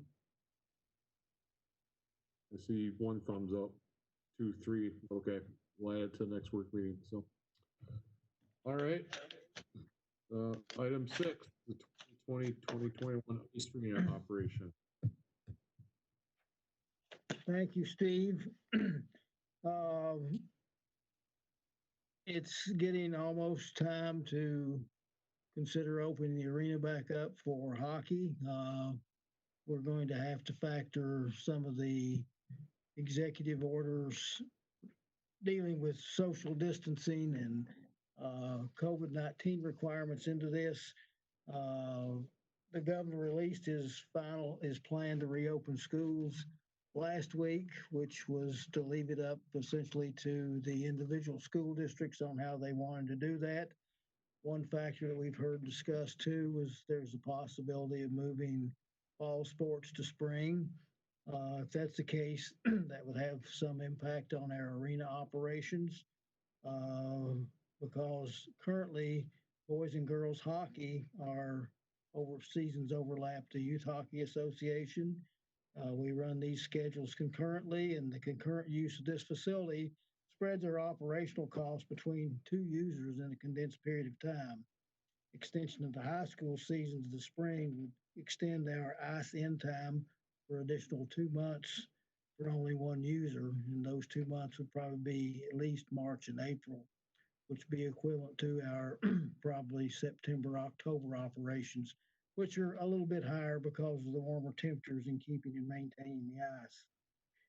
In addition to the higher operational costs under a fall to spring sports plan, there will be extra costs for cleaning and disinfecting to comply with requirements for public gatherings that have been given for the COVID-19 pandemic.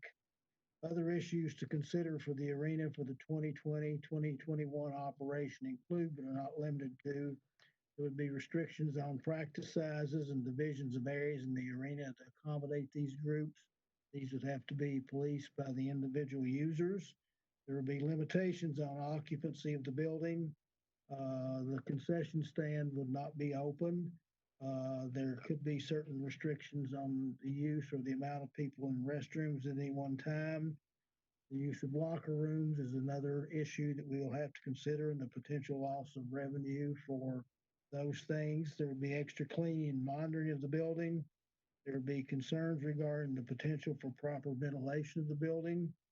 There would have to be some indemnification of the city by users of the group for any COVID-19 related illnesses, and probably requirements of waivers for users and attendees within the building. And then I'm sure that youth hockey or the high school, both, if we operated on a normal schedule, would want some type of cancellation clause in their contracts. You know, at this time, it's really too early to make a call for the 2021 season. We should have more information in the next couple of weeks regarding the scheduling of high school sports. I'd like to point out that the youth hockey is not affiliated with the high school, and they do have plans to open and try to use the arena if it's available. But their use would also be affected by the factors we just described above. I've made contacts with both groups, and I have with us Jason Hare, who's one of the board members of the Youth Hockey Association and also one of our valuable public works employees who has a lot of experience with the arena tonight to answer any questions on protocols that they may have for use of the facility. And although we don't have all the information to totally make a decision at this time, I think it's essential we start this discussion, because when we get some information, we're going to have to make some decisions fast on what we do. So at this time, I'm asking council to discuss how we want to handle the arena based on the information we have. Jay's here. I'm going to let him give just a little bit of presentation on how they would plan to use the arena for youth hockey. This doesn't speak as to what the high school would do, but it would address the youth hockey protocols for use of the arena and what they would do to comply with the executive orders of the governor regarding this situation. Jay, thanks for coming on tonight. No problem. Can everybody hear me? I'm Yes. double checking my internet here. So, I've been bouncing in and out of rinks the last probably 2 months, and youth hockey's ready to take the building over whenever we can get into it. I know last year the first ice we used was 3-4 days after Labor Day, and then we ran till March 1st. Ours, other than some minor changes in the way that the ice sheet is run per the state mandates, we're hoping to use the rink to its fullest capacity as we have in other years. The one big change is going to be, it's pretty much how you control the traffic flow in and out of the building. It really only has to do with the amount of resurface time between the hours. During the week, you might lose 1 hour, 1 operating hour a day, a night. And you probably wouldn't lose much more than maybe 1 on the weekends, 1 on a Saturday or 1 on a Sunday. And it when you're in the buildings, it feels normal, other than everybody who's not on the ice has masks on. The hiccup is before you get into the building and then immediately following your ice time, getting out of the building and giving the building staffs time to clean and sanitize and do what they have to do to remain open. So, and I know dealing with the 10 buildings that I've been in and out of, it's actually, there's about 3 different courses of action you can take, and they're very easy protocols as long as the groups are willing to follow them, which we haven't had any issue with all summer so far. So if there's, I'm open for any questions you want answers for. I've been living in them pretty much since there's been no baseball or softball this year. Jack, a quick question. For the additional costs that the city could incur related to COVID with the operation of the arena, are those eligible costs under the CARES Act, or? They could be, but the problem with the CARES Act is all that money has to be requested and spent by November the 15th. That's what I thought. Okay. Any questions for Jay on this, or Jack? Yes. So Jay, when Jack was reading some of the restrictions that were under consideration for us, for instance, the restroom restrictions, the closure of the concession stand, the use of the locker rooms, probably being the biggest, I would think, for youth hockey.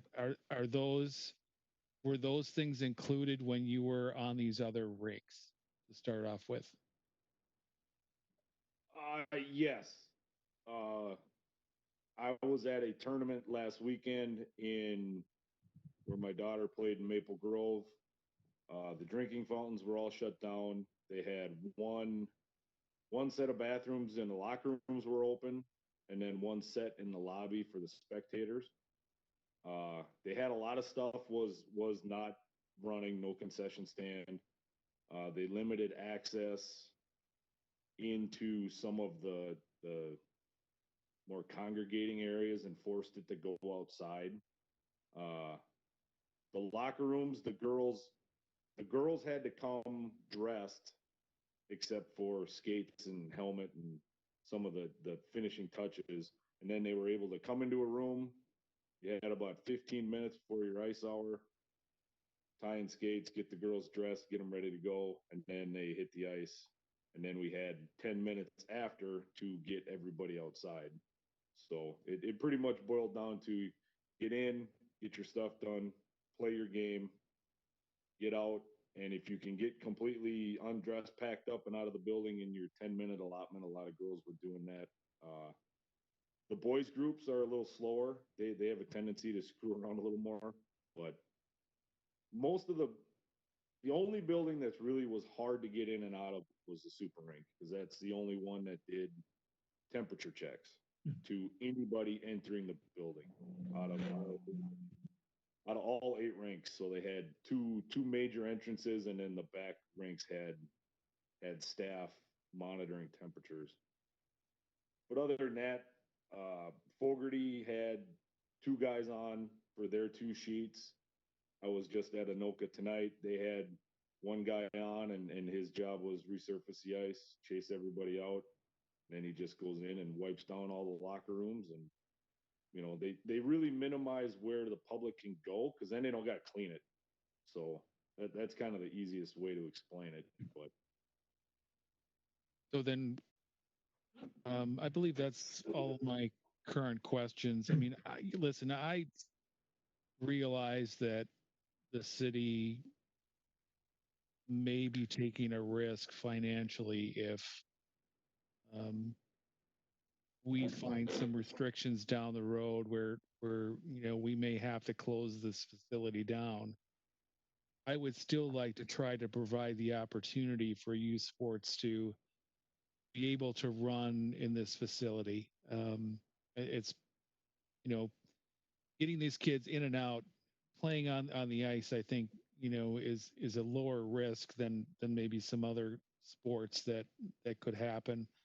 And so therefore, just from my point of view, I would prefer that, even if we have to take a hit in the end, that we try to provide a venue for youth hockey.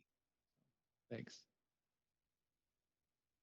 I think one of the bigger issues for the city is the potential cost. if there's going to be additional costs related to building maintenance because of COVID. But I think the bigger impact is, as Jack mentioned early on, is if the high school changes their schedule and end up skating until the end of May, that means we're going to leave the ice on longer, which is, again, more cost to the city.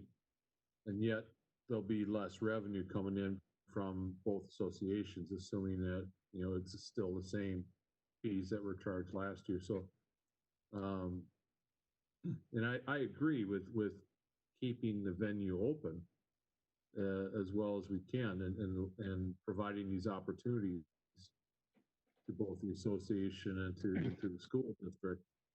But I think we need to understand that, this could easily exceed our budget on arena operations for next year. So. If I can mention one thing, there is a lot of spring programs that start right as we usually are pulling that ice out that last week of February. And I know the group that I'm involved with has probably 180 kids involved with it, and they are always looking to buy ice. I mean, as of right now, we had ice lined up in March and April at Anoka, Blaine, Super Rink, Andover, Isani. So there is the ability to to get extra users in the building to offset some costs if we had to. I'm sure we could. There's a lot of St. Francis hockey players that play in these other groups that, I think it would, there'd definitely be some options to get some ice sold if we had to. Well, that's encouraging. So. Yeah. And Jay, like you and I talked today, aren't the girls, aren't they going to be kind of cut back at the high school this year because they're merging with another city? So there won't be as many girl games there for the high school? Yes, the high school girls are now co-opted with Cambridge Isani. So it's not finished yet, but the rumor has it they're going to split between the two buildings 50-50. So half of the home games would be half, and it'd be 50-50 for everything. It'd be 2 weeks on for practice, and then 2 weeks with us, and then all home games would be split 50-50. So there could be some more ice time there then too. Yeah. Oh, absolutely. And there's definitely groups that are willing to buy extra ice. That hometown group that I was with, they bought a lot of our Sunday nights behind us, and they were buying 3-4 hours a weekend when they probably didn't have to, because but they were kind of bouncing around from rink to rink trying to give everybody a little home rink action, I guess, is how they were going about it. But yeah, I've got no issues as long as, like you said, the safety protocols are all followed and things like that. I don't, I want these kids to play hockey. They've been locked up enough here for the last 3 months. Let them get out and have some fun. And a lot of the protocols will be just it's all in just controlling traffic flow in and out of the buildings. Like when it's just practices, you limit parents coming in, then you don't got to clean as much. Like with my daughter's group, most of the time they were asking the parents to wait in the parking lot till the hours were over, and then if a kid needed to, they weren't allowed to leave the facility, but if a kid needed a parent, we had all the phone numbers and were able to just get a hold of them and say, hey, she's not feeling well, she wants to go, or something happened, or so there's all kinds of, our building's set up pretty nicely to funnel traffic in certain directions to keep it pretty clean. So Jay, on these other facilities you've been in, I'm thinking the bleachers in our arena. I mean, you would think that every night the bleachers would have to be cleaned if there's going to be spectators coming in and out. Is that how other arenas have been doing it, or? The spectator side of it has been very kind of non-existent. When they let people in the buildings, as long as they were kind of social distancing, there would be somebody would go up there and wipe them down with a rag, but it wasn't like they were taking a pressure washer to them after every hour. They were more, everything seems to be aimed at the high concentration areas. So the locker rooms are getting scrubbed down between each use, and the open bathrooms. Those were kind of the two areas where you noticed people cleaning. But once the parents were up in the bleachers, it seemed like everybody was fairly social distancing themselves, and then everybody would leave the building in an orderly fashion, and nobody hung out inside. That was one thing, they'd chase everybody outside right away, so that was automatic. But So I would think that we would want a written protocol for the arena to deal with the cleaning, so it's clear to everyone, clear to our staff. And then, I imagine you'll have groups or parents asking, what are we doing to keep the arena clean? So I think it'd be helpful to have that written protocol. And maybe even have it posted in the arena so people know what we're doing. So I guess maybe it's a question for the city attorney at all, but is there any legal exposure that we would have by operating the arena? I mean, obviously other cities have looked into this.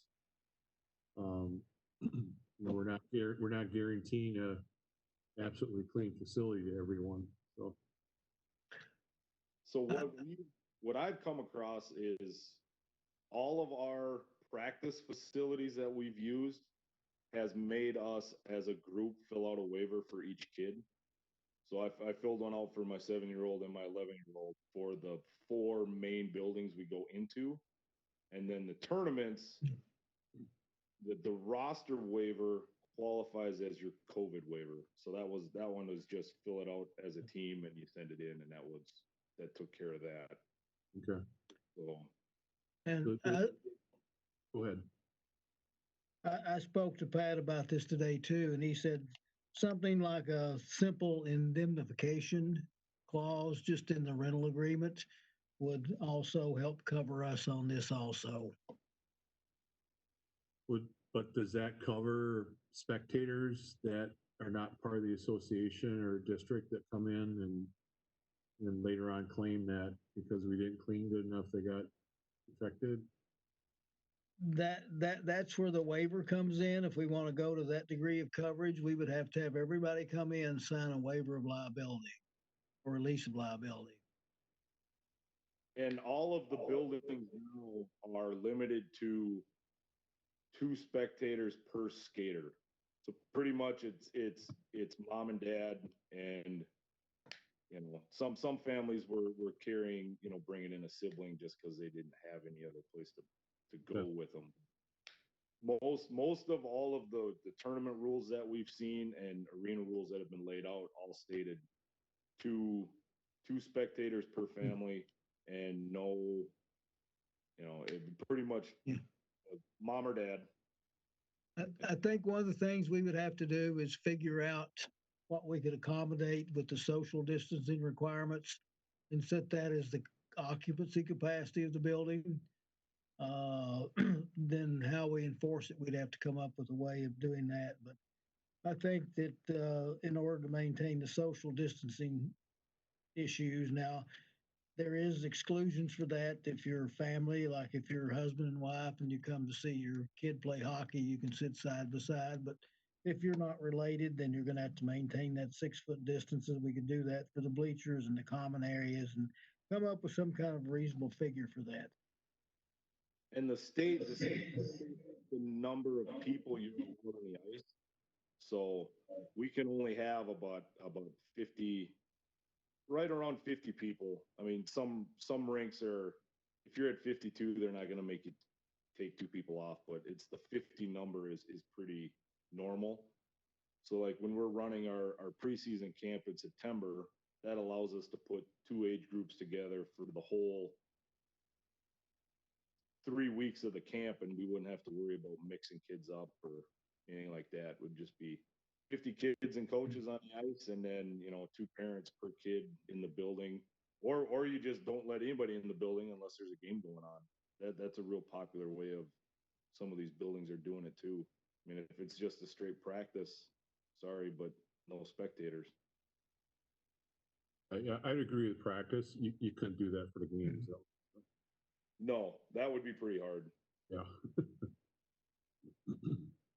So Jack, And when there was rules for age groups, like the 8 and under, the mite levels, they were allowed 1 parent just because they're so. I mean, you could be dealing with 4 or 5-year-olds at that group. Sure. So, and then the next batch, the 10U group, 90% of them kids still can't tie their own skates, so they're a little looser. But once you get up into that 12U, Pee Wee, Bantam, high school level, they were pretty stringent about not letting anybody in the buildings for nothing other than games. Randy? yeah, so my question is for Jack, because I think it's going to get back to what our legal responsibilities are, but I in the discussions about posting kind of what our cleaning procedures are going to be, can we also include kind of that notification that anybody entering this building would be in a sense signing that waiver, that we are doing the best that we can in order to keep this clean, but there's no way that we can guarantee your safety. I don't know, would that be good enough to cover us, or are we just not even put it up and we would just have to require that everybody sign the waiver? No, I think it's good to put it up. I don't think it would cover us. Too many people would claim I didn't see the sign or I didn't read it coming in. But it's not a bad notification to put it up there. It's something we'd have to get a little further definition and clarification on from the city attorney on what we needed. And also, too, as this would be a rental contract, it could be made part of the contract that the lessee takes care of these issues to control all the requirements for social distancing and comes up with a protocol for the cleaning. I think there's lots of ways to work this out, but it is going to have to be with some restrictions, basically on attendance and occupancy of the building by parents and fans. I think this is going to be particularly more an issue at the high school level for games than it is at Jay's level for the youth hockey. And what I think what we're hearing now is that, that everybody's certainly in favor of continuing this. So what we need to do is have a meeting very quickly with our management company that runs the arena to get them on board with what's going on, see if there's going to be any extra requirements on their part, how that fits into our contract, and make sure that everybody's on board, at least from our end, on what our responsibilities are going to be. Everyone, okay, it seems like everyone's okay. So, Yeah. all right. Jay, thanks for being here tonight. Thanks for waiting through a long work meeting to get to this point. So, No problem. Thank you guys. If you have any questions, just find me. I'll be at the shop. So Yeah. Jay, thanks a lot. You were very helpful. You did a great job. Yeah. thank you. See you guys later. thanks, Jay. Okay. Jack, Yes. when you speak, you're going to speak with Sweeney tomorrow?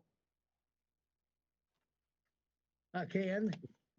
Well, I thought I heard you say something about speaking with Pat Sweeney. One thing about a liability perspective, run a few things past him. To be liable for somebody, they have to be able to show with medical proof that they were well the instant they walked through the door, that they had no contact with COVID, they no exposure, no anything, for us to be liable. they have to be whole, they have to be in perfect condition when they come to us.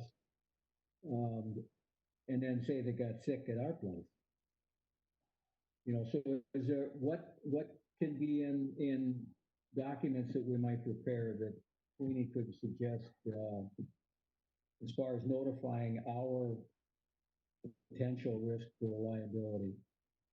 Yeah, And that's what liability people are taking by just being there. Yeah, and that's essentially what we need to find out. And you know, if everybody's going to be liable to be sued for COVID-19 exposures, there's a lot of people in danger in this country right now. Absolutely. But what his thoughts might be, invent something. I'll bring that up, Tom. All right. We're kind of a little late tonight, but we got one item on the agenda. I suggest we continue with the agenda and finish this one item. Jack. All right, item 7.0, City Commission discussion.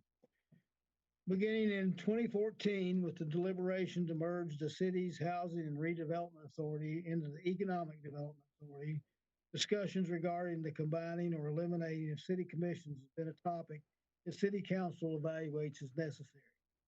The most efficient way to process information and reduce duplicity for city matters has long been a standing goal of the council. The city's road commission is a citizen board that is briefed on projects or items related to local streets and public right-of-way improvements and comments on these items to city council. There have been recent thought that the needs addressed by the roads commission have evolved beyond the intended reason for the establishment of this board. The original role of the roads commission was to review subdivision street plans to ensure that they met city standards. As developments in the city have shifted from traditional rural subdivision plats to planned unit developments, commercial projects, projects that require utility services, and larger scale projects that require more engineering and legal oversight, this commission has at times been bypassed as a step in the review and approval process due to the time sensitivity required for these types of developments. The review process has gradually transitioned to staff and consultants over the years due to the complexity of the many issues associated with these types of projects. East Bethel is one of only a few cities that has a roads commission. None of the northern Anoka County cities has a separate commission that deals exclusively with this matter. Most of these municipalities address transportation and local roads concerns at a committee level, whether city engineer or through their planning commission. This approach eliminates an additional step in the plan review and approval process. Currently, the primary function of the Roads Commission has been to review staff presentations relating to the capital improvement plan, Class 5 resurfacing, and JPA street maintenance projects. Other requests such as street lighting installations, no parking proposals, and paving petitions have been heard.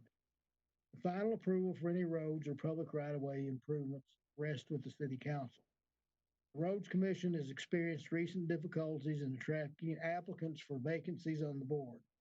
There's a current position post that has been vacant since November 2019, and one of the seats on the commission is still an interim post. There will be 2 positions that expire in January 2021, and it is anticipated at least one of these members will not apply for reappointment. We did receive notice from this one member today that he is resigning due to his relocation from the city of East Bethel. That's going to leave us with 2 vacant seats and 1 interim member on the board currently. If council wish to discuss this further, options could include creation of a city roads committee to address any transportation needs for review and recommendation to city council, or continuation of the roads commission with meetings on an as-needed basis. The direct costs for operating the road commission are approximately $3,800 a year. These costs are budgeted in the street maintenance category of the city's general fund. In addition, approximately 70 hours of the public works managers and 40 hours of the administrative assistance time are required for the preparation of materials and conduction of the meeting. Staff is requesting that City Council provide direction on this subject for either further action, modified approach for consideration of other alternatives, or tabling of the matter. Discussion.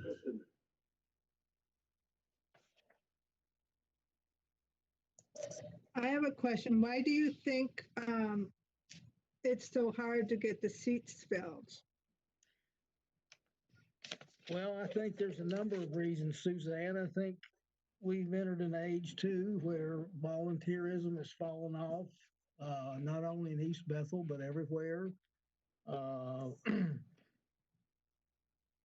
think that a lot of people aren't willing to commit any time to do this. Whether it's they have things in their own lives that are, you know, competing for all their time, or they're just not interested in anything on this. You know, we've seen it with the Parks Commission at times, even though we've had more people interested in that. I think people see perhaps the Roads Commission is that there's probably more work that's done by the city engineer on this, and maybe it's something that's they feel like they're not qualified for. I just think it's a sign of the times that people aren't as interested in serving on these commissions. Because I'm thinking if we're going to get rid of this, then why even have some of the other commissions? The Park Commission, we've got what, roads, parks, and planning? Those are the three, right? We need planning for sure. You know, planning we have to have by state statute. The others are totally up to the cities whether they want to have these commissions or not. We had discussed a couple of years ago in 2014, and then brought it up for some brief discussion probably 3 years later. We could combine our HRA with the EDA. The EDA has HRA powers, but we opted to keep the HRA because we want to keep it as a standalone authority so that there's no threat from the county about trying to assume this responsibility for the city again. The Parks Commission has been working on some things that I think require citizen input in developing some trail plans, and it's good to get some of their thoughts and ideas on that. We'd talked at one time too about combining the Parks and Roads Commission. But I think you have two different groups with two different objectives and goals and interests. I don't know that would really work. We thought about combining into like a public facility commission, but with the Roads Commission, we haven't had really anything to give to them here. We've only met twice this month. In the last 2 years, they've probably met, I think, 16 out of the 24 meetings. We're getting into projects that are very complex and are very time sensitive and require sometimes immediate action. Scheduling for Roads Commission approval is a procedural step in the approval process. You know, can take sometimes 2 or 3 weeks in the time process on it. You know, we've had to call 2 special meetings for the RAM group here in June and July to address their needs to get them going. Sometimes it just adds an extra step and maybe more time than we have to afford to address these problems and development projects.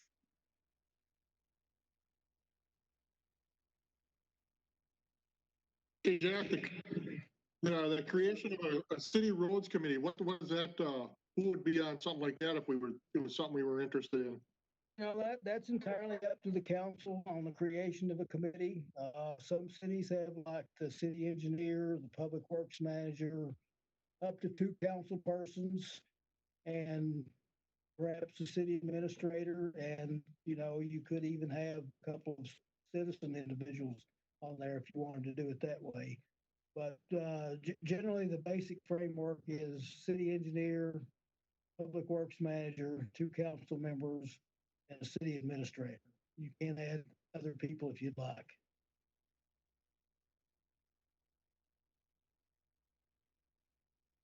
Any other thoughts?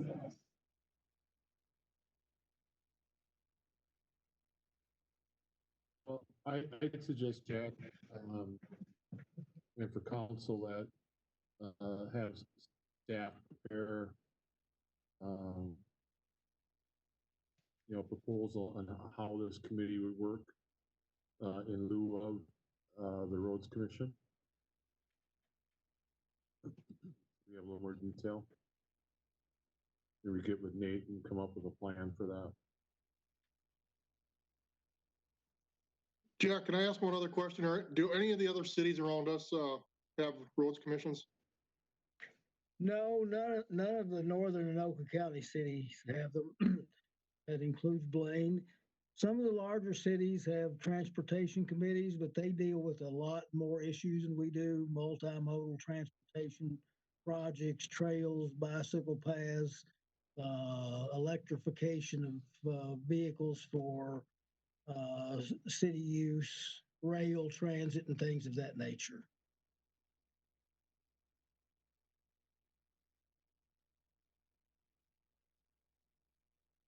Okay, any other discussion?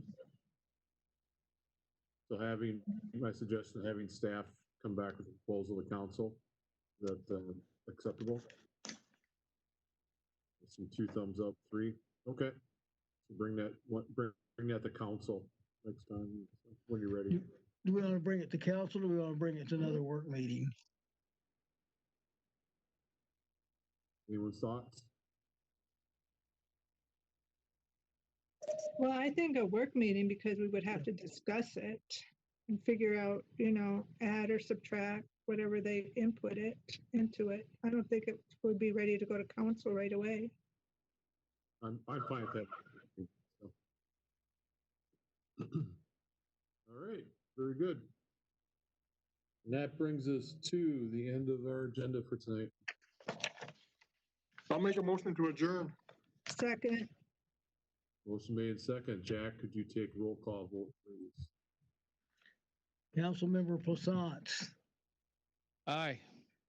Councilmember Harrington, Aye. Councilmember Rotting. Couldn't hear you, Tom. I didn't hear you, but I read your lips. I must have been whispering. Aye. Councilmember Urkel, aye. Mayor Voss. Aye. That motion passes, and that concludes our work meeting for tonight. Thank you, everyone. You all have a good night. Thank you. Good night.